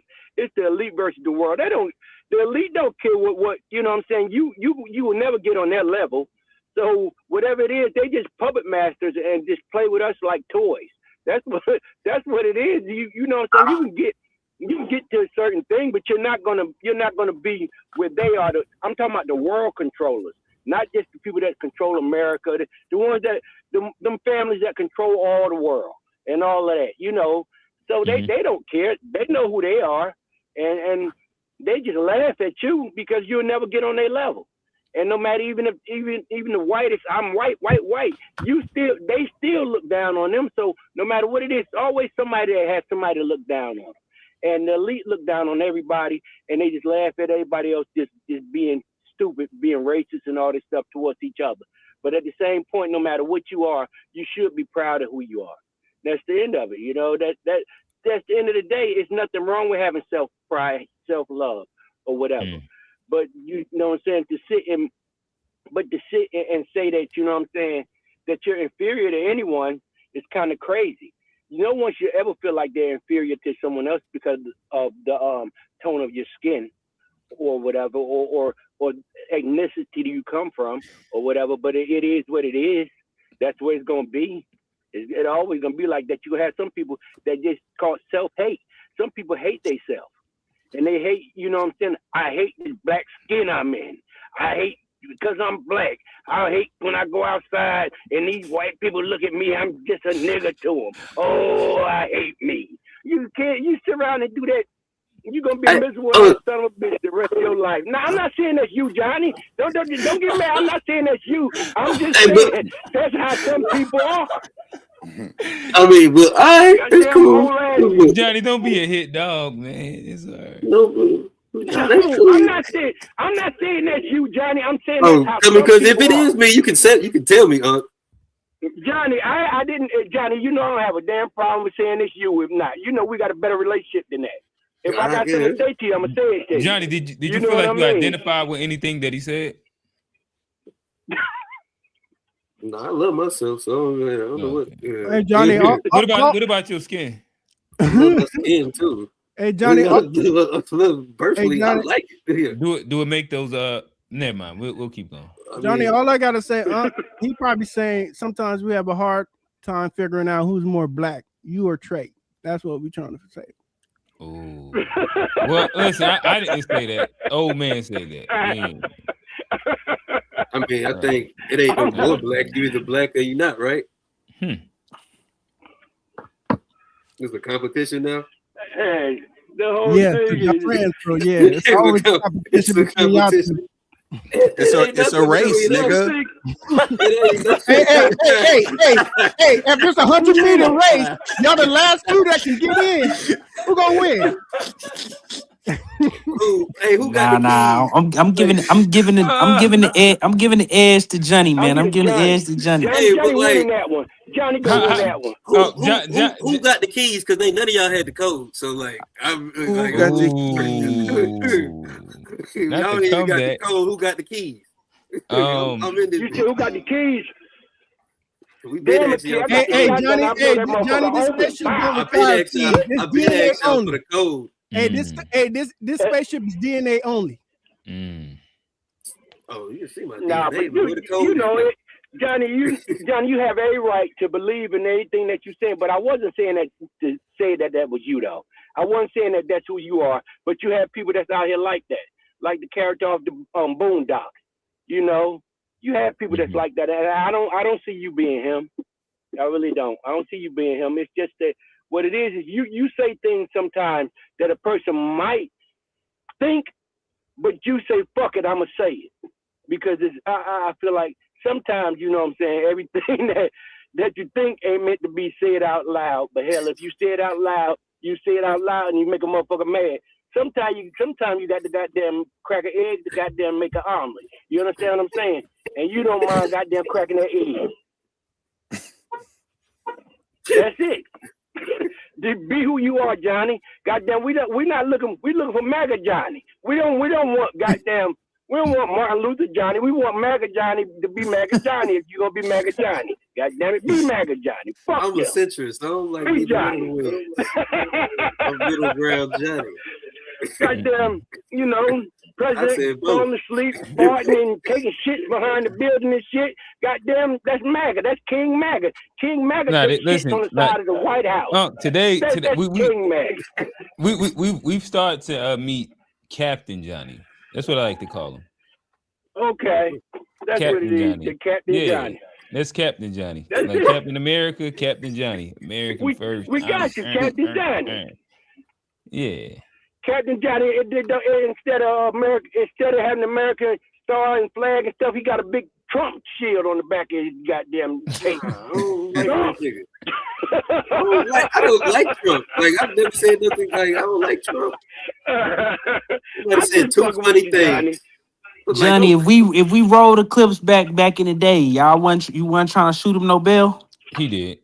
He said, "Hey, we wasn't trying to. You wasn't. So, what? Before he was president, I could have sworn Johnny was a conservative. Man, he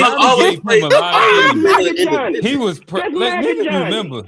I could have sworn at the beginning Johnny was a conservative. Johnny, when I first started watching the show, you was the conservative dude. G and them was G. I was not conservative. Yeah, you was. G and Q was. He said he was proud of Trump. And G and Q was on the opposite side. Trey was. That's when he was running. That's when he got shot. And he did the. I mean, that was cool. I mean, that was a good. Nah, bro, this was a fire optic. You know, the blood was running down. Like that shit was kind of cool. When the fire got hot and it ain't cool to be. I see what I peep game. It ain't cool to be no Trumper no more. Now everybody want to switch. Hold on, but wait a minute. He is fucked up a lot. There's a lot of people that like. I mean, yeah, but people could have talked when people told y'all what the inevitable was gonna be. Everybody was like, "Give him a chance, give him a chance, give him a chance." Gave him a chance and he fucked it up. So like, it's like, bro, this dude done fucked up every. Let's just go down his life. He done fucked up everything in his actual life. After the show, let's finish the show. Oh, well, my bad. All right, yeah. So, my bad. Right. So, old man, what was your actual take when it came down to being black first or American first? And of course, like don't give us the I already did it in generic detail, one. And I get it. I just want to hear it then. And I hope you didn't give the generic. Well, black people are American, and so we built it. Just like, what do you identify first as? And black can be interchangeable with FBA. So I already gave this, and just so your audience doesn't go away. It's always God, family, tribe, nation, country. Color doesn't matter. You said what doesn't matter? Color doesn't matter. The only reason we're classified as Black Americans for obviously. But my man, you said tribe, family, God, family, tribe, nation, country. So, what and what do you classify being like FBA black as? That's the lineage. That would be a tribal nation, the largest. Okay, so you identify the ethnic group. First. This is so the first largest. Would be there then, right? So you would say you identify as that first. No, or second. My bad. Second. So if I go you down identify as God first? No. Nigga Kanye. Like what we talking about? Think old man just going on a tangent, man. What you talking about, old man? I'm still what you said. When you're talking about what people identify as, they identify as God. Your religion some first. people might say religion, but God has no religion. That's why I say God. I never say religion because God has no religion. Okay, y'all niggas on some esoteric hotel shit. Man. What the fuck are we talking about? When I say God, so say if I was a Jehovah's Witness, it would be Jehovah God. So I'll be a Jehovah's Witness first. Then it'd be my family, my last name. Then it'd be my tribe, the people I come from. And what is that? My nation. That's the FBA. I got a question though. Like, what if you? No, the nation is the FBA. The tribe is even more intimate than the FBA. What's the tribe? South Central. The tribe, when he said South Carolina, neighborhood. So hold on. Let me get the order right again. Let me get the order one more time. Is God? Write it out for him, family. Is God? I mean, y'all like gotta understand how somebody identifies. Of course, you would say that, Johnny, because you always saying dumb shit that we don't understand. So just sit back and relax. We ain't gotta understand it. He might be over your head. I'm just trying to get an understanding of the framework. Identify as you can identify whatever you want to identify. He said it's God.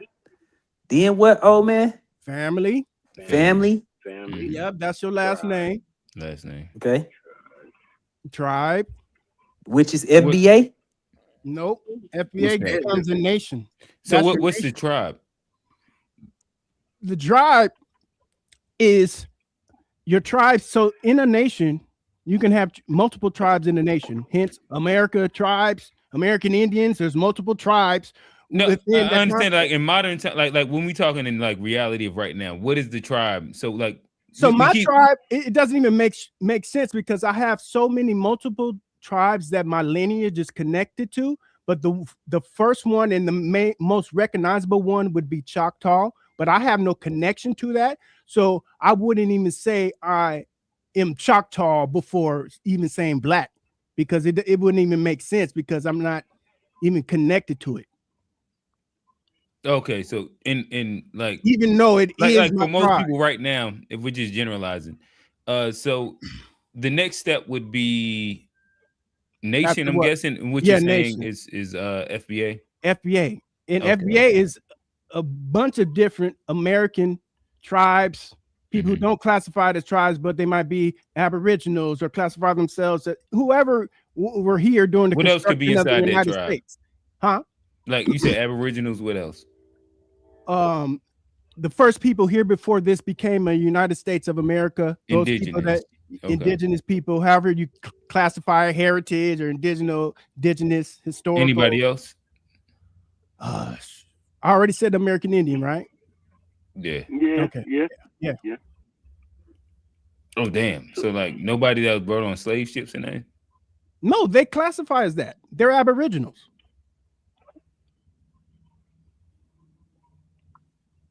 Aboriginal. So when people think of Aboriginal, they think of Australian Aboriginal. This is a type of people. No. Usually, like Aboriginal, just like the indigenous people of the land. I thought that we had covered that inside, like saying indigenous / Aboriginal. But so the black people from Africa that came here, your whole concept is America, those right? As Aboriginals also, right? Is that what you're saying? They're Aboriginals of the United States. All right, so then we're talking. So I'm talking about. So what do you? So is in FBA classification is also this is not an FBA. I don't know why you keep bringing up FBA. I don't understand. Oh my bad. So I thought we were saying like when we said nation, I was trying to understand who you was meaning when you said that. Black American. Right, and who all is in that? And then you said in Aboriginal, indigenous, and then I said who else? And then I said are people that came on slave ships from Africa a part of that? Yep, and you said they are Aboriginal, and then that's when I didn't understand. Yep, all of that, everything you just said are included. I don't know why it's confusing. No, well, you said black people that came on slave ships were Aboriginals. That's the part I'm trying to understand what you're saying. I think I can kind of put it together what he's saying. I want old man to put it together. No, I think Q confusing himself. Like Black American. No, I'm not. Like I was. That term only exists under the United States of America. I'm not. It's nothing to be bailed out. Black American. When you said the identity of Black American were Aboriginals, what did you mean by that? They're Aboriginal to the construction of the United States of America. Okay, all right. So that's what you mean by Aboriginal. Yeah. So the term or identity of Black American only exists within the concept and the corporation of the United States of America. Okay, so you look at people that are indigenous, not as Aboriginal to America, but they're just indigenous.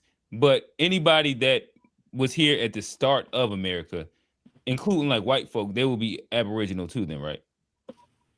They are also Aboriginal. Gotcha. They are Aboriginal to the United States. They are not Aboriginal American or Aboriginal whatever landmass you want to talk about to Americas. Gotcha. So the thing is, like your guys, in a lot of your prompts, you always said America, America. I would never present it as America. I would have presented as the United States, because the United States is a. What's funny? Oh, you're laughing at the comments. The United States is the country. America, and it's specifically North America, is a landmass. It's a region. Oh my gosh! Are you responding to me or the comments? So I can. Or both. He's going to you. Mute the mic. He's responding to you, old man. Geography, man. This is geography lesson. I like it. And I majored. So basically, I could have minored in, and I chose something else. But yeah. If you were to play Family Feud, if you were to play Family Feud and ask 100 people, what is America? How many people is gonna say what you just said? Are we talking about being right, or are we talking about being wrong? But I have said this for years, so it's nothing new with me. This is my first time hearing that white people are aboriginals. This is new. Somebody's learning. He's stuck on that. That right there, that's a wild take on. That's a wild take on shit right there. Anyone want to see United States? And like as if America's not short for United States of America is just kind of crazy. Like these things are interchangeable. The thing, no, but G, what he's saying is this right here. We are the only country in this whole continent that claim the whole continent as who we are. Nobody else can say they're American, but we like Mexicans are technically Americans. We are Americans, but so is Mexicans American. Canadians are Americans. Even the damn Hondurans, they're Honduran Americans. All of us are Americans. But why don't Canadians claim to be American then? Why don't Canadians and Mexicans claim to be Americans then? Because we are cocky. We come from a cocky. If everybody is American, why are we the only ones that get to rep that? Because we like that. We cocky. We can do that. Nah, see what I'm saying? If that word was universally accepted, that's what we do. We bully the whole name. Why don't Brazilians call themselves Americans? Because we bullied the name. We took the name. That's American job. We take shit. We bully everybody. You know what I'm saying? We bullied the whole continent out the name of a continent to our country. Yeah, we did that. We as Americans, the indigenous white Americans, did that shit. Aboriginal that's what I'm white saying. Americans. But what I'm saying is that's what it is. We don't have a name like Canadians call themselves Canadians. While we are in United Stadians. So before we, hey guys, this nigga, man, I gotta chill, man. This nigga. Can I just say this? Can I just say this? Before we were called Americans, before we called, United States citizens, when you had the colonies, everybody was calling them like Johnny. What he calls, I'm a South Carolinian. That's what actually everybody was calling what the region they were from. This is not a foreign concept. So, like the creation of America, that's why this 250th anniversary is new. This shit is new. Like this, everybody who was here before and part of the creation were aboriginal to the creation of the fucking United States. It has nothing to do with... you really doing some old man shit. You just taking a word and using it how you want to use it. Versus how it's supposed to be used. That's what old niggas do. That's what old niggas do, man. If you want to bring up the definition of aboriginal and the definition of American, you will see that in the dictionary, American states that it referred to copper-colored people who were here before the colonizers, all that shit, and now it refers to the European white colonizers. So, like, I'm being technical. I don't care about... You are a United Stadian. You are a United Stadian. That's what you are. All right, so it says that aboriginal describes things or people that have existed in a region from the earliest known times, predating subsequent colonists or settlers. That in itself kind of like negates what you're saying. It doesn't. Listen. It predating subsequent colonists or settlers. It can be used broadly for indigenous plants or animals. But so it doesn't go against what I said. It does. It literally does because white people were subsequent colonists or settlers. This is the problem with the word white. There were people of all color in the Americas before those people even came here. If you want to go deep, but you said white deep, people are Aboriginal. That's what I'm talking No, about. you said white people are Aboriginal. No, I said Aboriginal. I asked You that said it. question. No, you always come up with the word that makes it fit and it sounds good to you, and then you say, bad. I Hey, fellas, did I You ask him said. if white people were Aboriginal and he said yes? said Aboriginal is Aboriginal American. I said an Aboriginal American is somebody that was here before the creation of the United States of America. You said white people are Aboriginal. Yes, old man, you said that slaves getting off the boat was Aboriginals. You said that all these niggas that made America were Aboriginal to America. You did say that. Yeah, that's what you said. You did say that now. Like I'm saying, you was talking like an old man, bro. You was just using the word Okay. Why wouldn't a slave? No, forget colors. Why wouldn't a slave in the concept of how America was created? Why wouldn't they have we Aboriginal? Because of the definition, the United States. Say that again. Like it's because of the definition. That's the only reason. That's not the definition. To define it.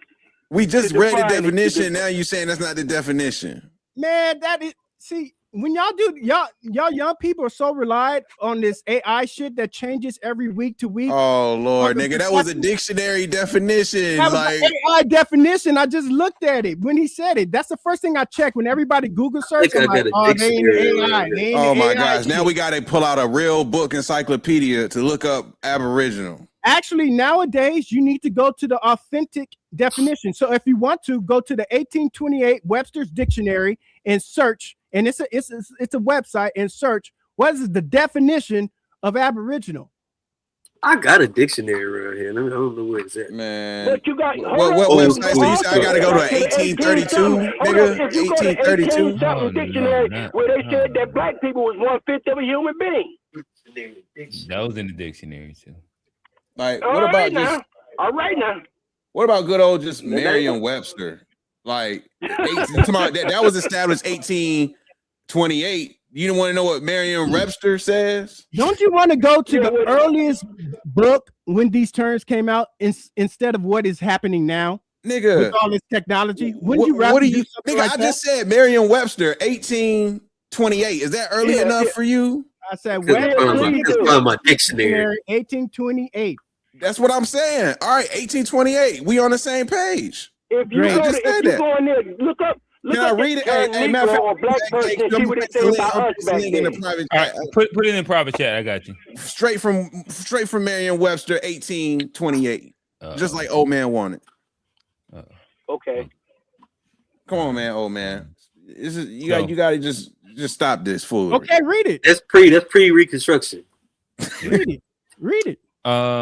Being the first or earliest known of its kind present in a region, indigenous, native, of relating to the descendants of the earliest known inhabitants of a place, and especially of a place that was colonized, indigenous, specifically Aboriginal or less commonly Aboriginal, whatever, referring to, of relating to or descended from the group of peoples who, along with Torres Strait Islanders peoples, are the earliest known inhabitants of Australia. Do you want me to read this? No, I mean you just read it. I want you to read the truth. Look. Oh my God! I go straight to the source. You say go to the 1828. Go to I'm on the source that I told you to go to. Is the URL is right there. I can put it. You can share the screen, or I can put it in your private chat. Post it. I'll put it in the private chat. There you go. Look up what the history, what the meaning of being a black person in America was since you're doing that. look up what a Negro was. Well, that's a fact too. There, like if we use the same American dictionary, what does it say meaning? Being black means. Bro, your definition. This says Aboriginal. First original primitive Aboriginal people are the first inhabitants of a country. Oh man, Aboriginal relax, tribes of America. This so shit don't mean no different. Let's stop over talking them and read it and understand. He just read it. Yeah, I still don't understand how inhabitants of a primitive country. inhabitants, first settlers in we weren't the first to inhabit this space. Listen. Oh, this is what Let you're him trying to go to. finish. The It's first not a lot settlers for him to in read. a country are called Aboriginals, as the Celts in Europe and the Indians in Americas. This is not prove your point, nigga. Listen. You see, it says the first settlers in a country are called Aboriginals. And as they give examples, nigga. They give examples. You can give examples until infinity. Look up the word settler. Nigga. No, see, this is where it falls apart. Hey, no.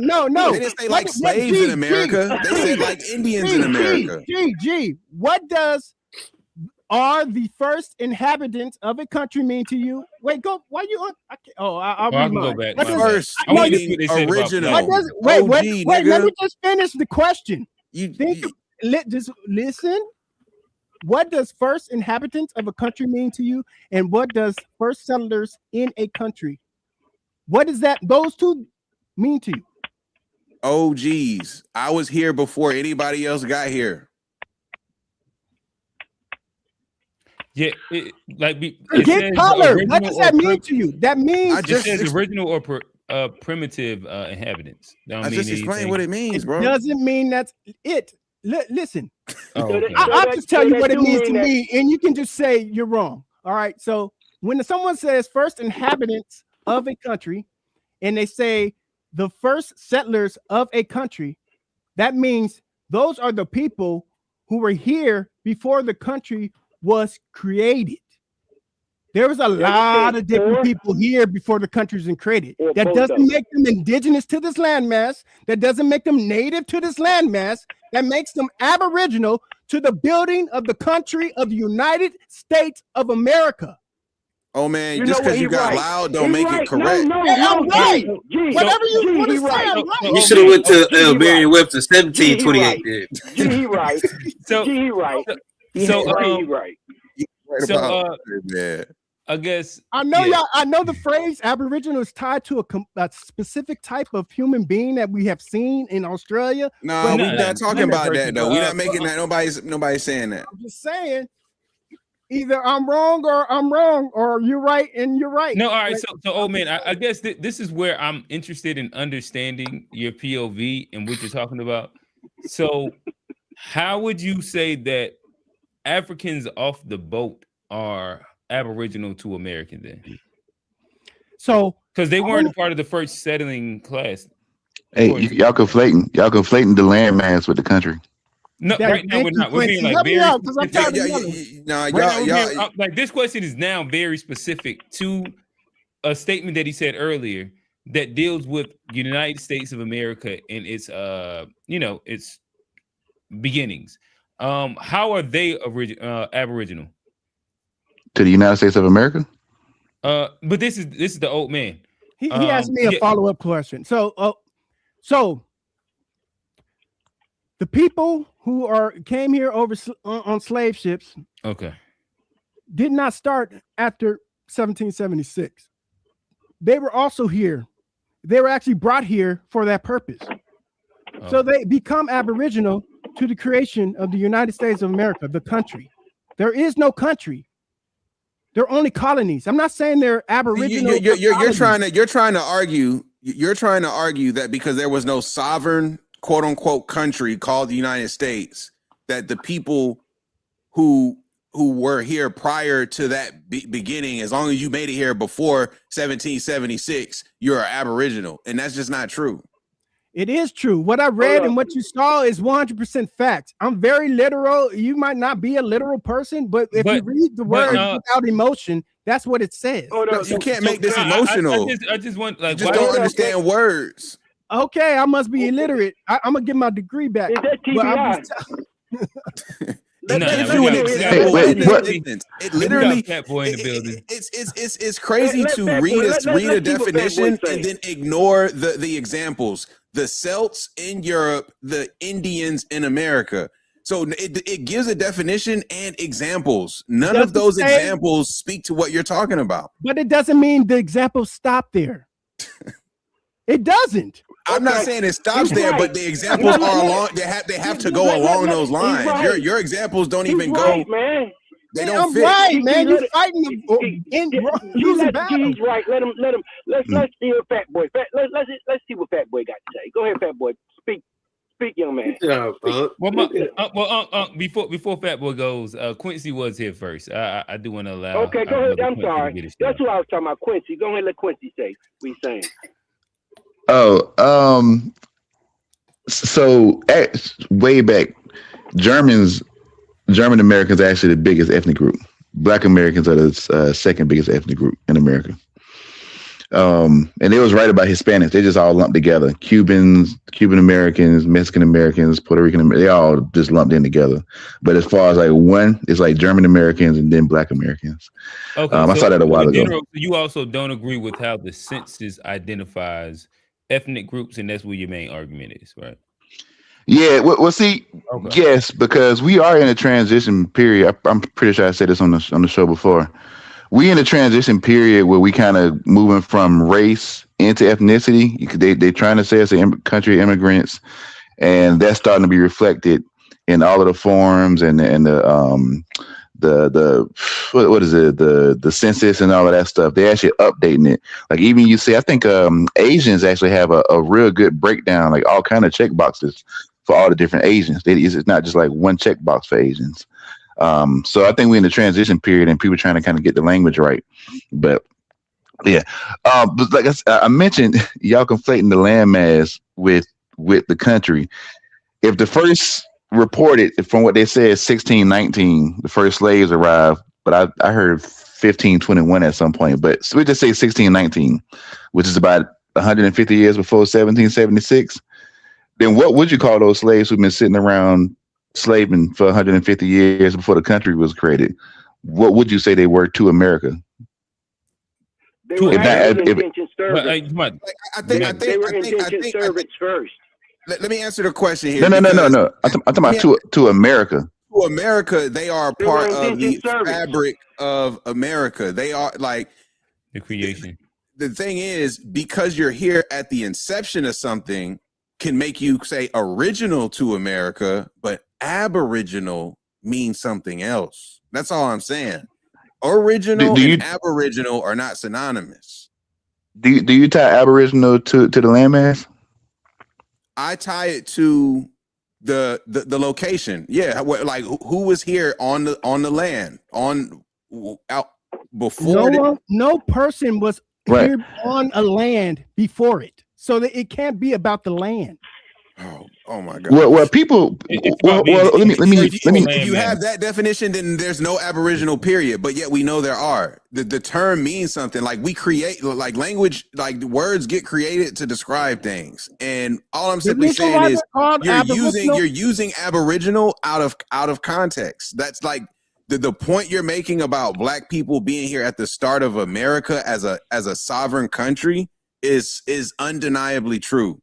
That does not inherently make them Aboriginal, is what I'm just trying to let y'all know. I just want to take it away from the United States and America real quick. Aboriginal Australians, everybody's familiar with them visually and just their whole story for the most part. Before they got to that continent, if we go with the out of Africa theory, they came from Africa, right? So that means they're Aboriginal to the creation of Australia, the country. Like it is, that's what they are. They were the first. But what you saying don't make sense. Can we get back on the topic of you the show? don't want it to make sense because what you just said makes no sense in relation to slaves. You just compared niggas who walked over land bridges and migrated out of Africa hundreds of thousands of years ago to niggas who got transported from a boat across one ocean to the next. This shit is not comparable. What does the term slave have to do with anything? Take the word slave out. People, the people who came over here, however they came over here, that helped build the country, whether they were forced to or weren't, they were aboriginal to the creation of the United States. Well, I think you're caught up on being aboriginal. You can't say you're not even using the word in the sentence the correct way, oh man. You can't be aboriginal to the creation. That sentence makes no sense. What's Karmelo I'm just trying to help niggas speak proper English. Please don't go in front of white man saying this because it sounds silly. You cannot be aboriginal to making a. As far as I know, I'm speaking in front of my man right now. I'll be more proper. They were aboriginal to the construction of the United States. Is that better? Still failed the exam. That sentence does not fly. Johnny, aboriginal to South Carolina. They're aboriginal to the of the country of the United States. That is, I'll use the definition. They are the first inhabitants of a country of the United States. That's what was on the definition. Do you want me to keep going? They were the first settlers in a country. Or do you want me to say they were the first slaves in the country of the United States? However you want to put it. Bro, oh man, you sound silly, bro. I'm sorry. You can say decisional, but we all you sound silly, bro. But you're not justifying it. You just drown it. No, I literally read several definitions. I literally read several definitions, and you refuse to accept just what words mean, and you choose to create sentences that don't mean anything in English, and then want to argue about them. I don't know how to dictionary 1828 definition. I don't know how to argue about sentences that don't even speak English. Please just explain was Karmelo or aboriginal? Was Karmelo Aboriginal? Oh man, that's what this show was about. Him. This would be a good time for Fat Boy to hop into the chat. Fat Boy, talk to us. Fat Boy, if you're still there, I'm gonna toss the alley to you. These niggas think original means aboriginal. Original and aboriginal are not the same. I just want to let niggas know that. Hey, G, I know exactly what I'm saying. I've been saying this for decades. I know don't tell me you I know what original means. I know what aboriginal means. I don't think so. And original. Real quick. Hey, related to that, what made me jump on was actually when y'all was talking about identifying as American and who identifies American. All right, yeah, I heard a interesting thought that made me look at it kind of differently, right? Because we say Black American is an ethnicity, and technically the only three American ethnicities are the original white settlers, the Native Americans, and Black Americans, right? And anybody who came afterwards, they are, German American, whatever, right? And I heard this guy, he said, well, just because you in America, we say you're American if you have American citizenship, but that really just means you're an American citizen. That don't mean you're actually American, technically, right? Because if I go to China and get China citizen, they're not going to say I'm Chinese now. They're going to say I'm a China citizen.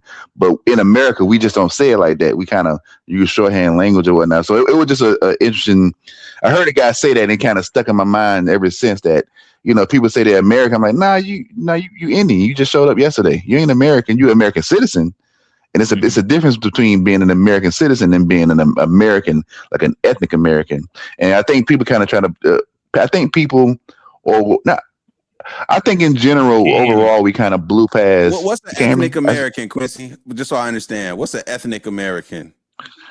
Black Americans who descend from U.S. slavery, Native Americans who sitting on those plots of land that the government set aside for them, the Cherokees and all of those, and then the white folks. I think the white folks call it what they call them, heritage Americans, or the ones who date back to. That's what they call themselves.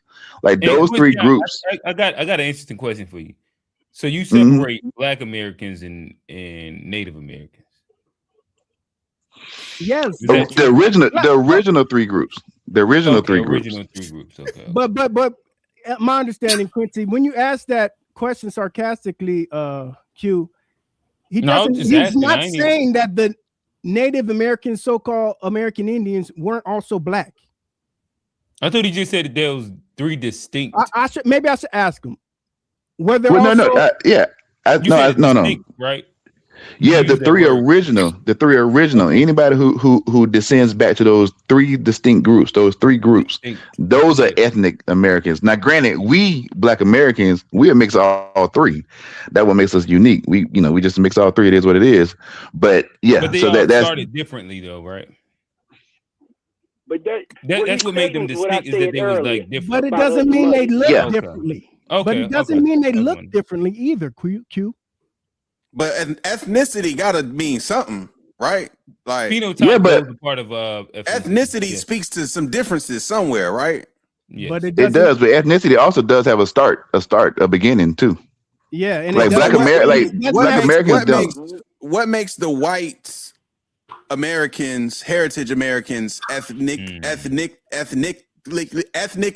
identical Black Americans? They're not identical. They're not identical. You said they all. Because I'm like, what's the right way to format that word? Ethnically. What's the equivalency between the three? Because you said all of these three make them American. Like, okay. So we and original from an ethnic standpoint. Yeah, I said original. So we're not a homogeneous country. We're not like China where everybody's Chinese. We're not like Nigeria where everybody's Nigerian. We're not, that ain't us. Like that ain't our origins. Our origins start with those three groups. So those three groups are the three original. Let's say I put it like this: if you want to just say those three groups are ethnically American at its core, then I say that. But we all know we've always separated the three, even though we all up under the ethnic American umbrella. It's white American, Black Americans, and Native American. That's the original three ethnic ethnic groups in this country. Yeah, but it doesn't mean that. It doesn't mean more or that. less muddied down when we mix with Black, Native, and white. All of us have all those in our ancestry as Black Americans because of what we went through over these hundreds of years. That's what but it's makes not us like. different But we than started everybody as else. like three distinct different groups, and then we mudded out.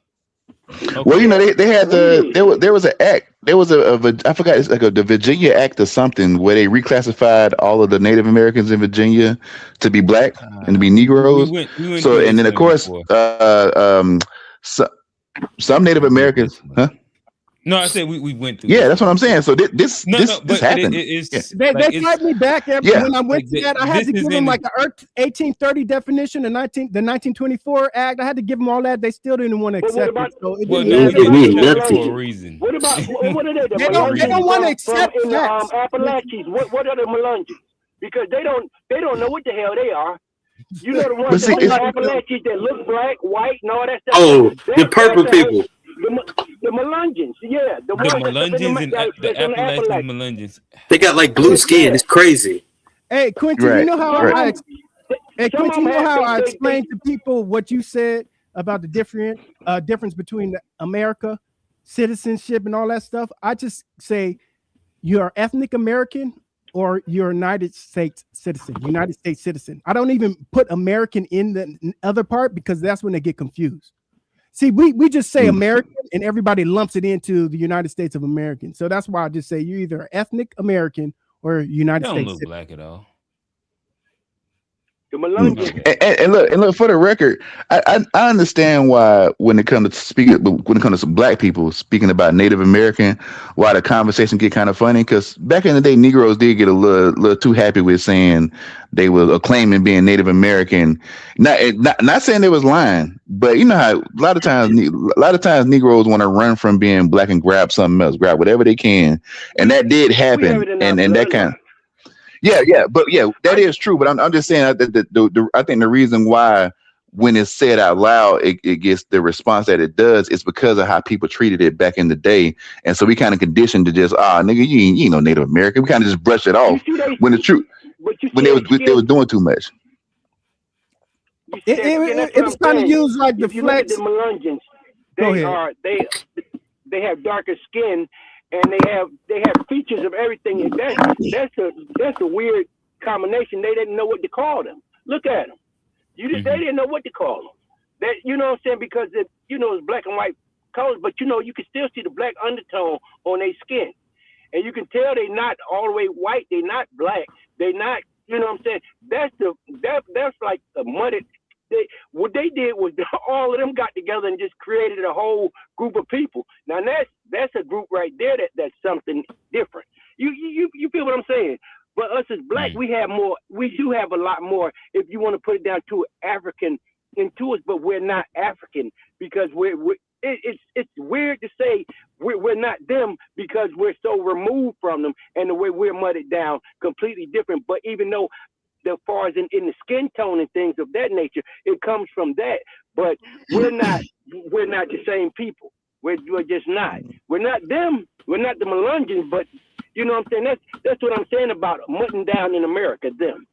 And to your point again, and fellas, man, let me just finish with Quincy real quick before you go. I just want to close it because it's quick second. It's not even required response. And to your point, Quincy, like an original, let's use G's perspective. An original American, right, is different than a Native American citizen. Right? You can be a Native American citizen and not be an original American. Man, I don't know what the hell you talking about. Correct. If you're born now in America, United States of America, you're a Native American citizen. Why are you saying Native American citizen? Because everyone uses this term like when you can. So if a Chinaman come over here tomorrow and his wife have a baby, that's a Native American citizen? Yeah. Yes, it's classified as that. That's the whole thing that is going on. It's crazy. All right, so nonetheless, fellas, this is I'm lying? No, I'm trying to understand what you're talking about. Native American citizen. I never even heard this term. I can go home, fellas. This has been fire. If you want to tap into the rest of this conversation, I just dropped the stream link into the chat, and the rest of this conversation will continue inside the after show. But with that said, this has been a fun episode of the To Be Fair show. Again, we went and unpacked. Presented by the To Be Fair show and the GSH podcast. There you go. And yeah, again, we've talked Karmelo, we've talked Cyrus, we talked Black and American identity. Fuck it, we did Aboriginal too. And with that said, it's been a fun episode, and we out. Peace. Oh, my bad. Shout out to G-Axis Media, Johnny, Old Man, A Black, Steve, Fat Boy. He didn't talk, but Quincy, and like that, we out. Peace. Even you. It doesn't matter.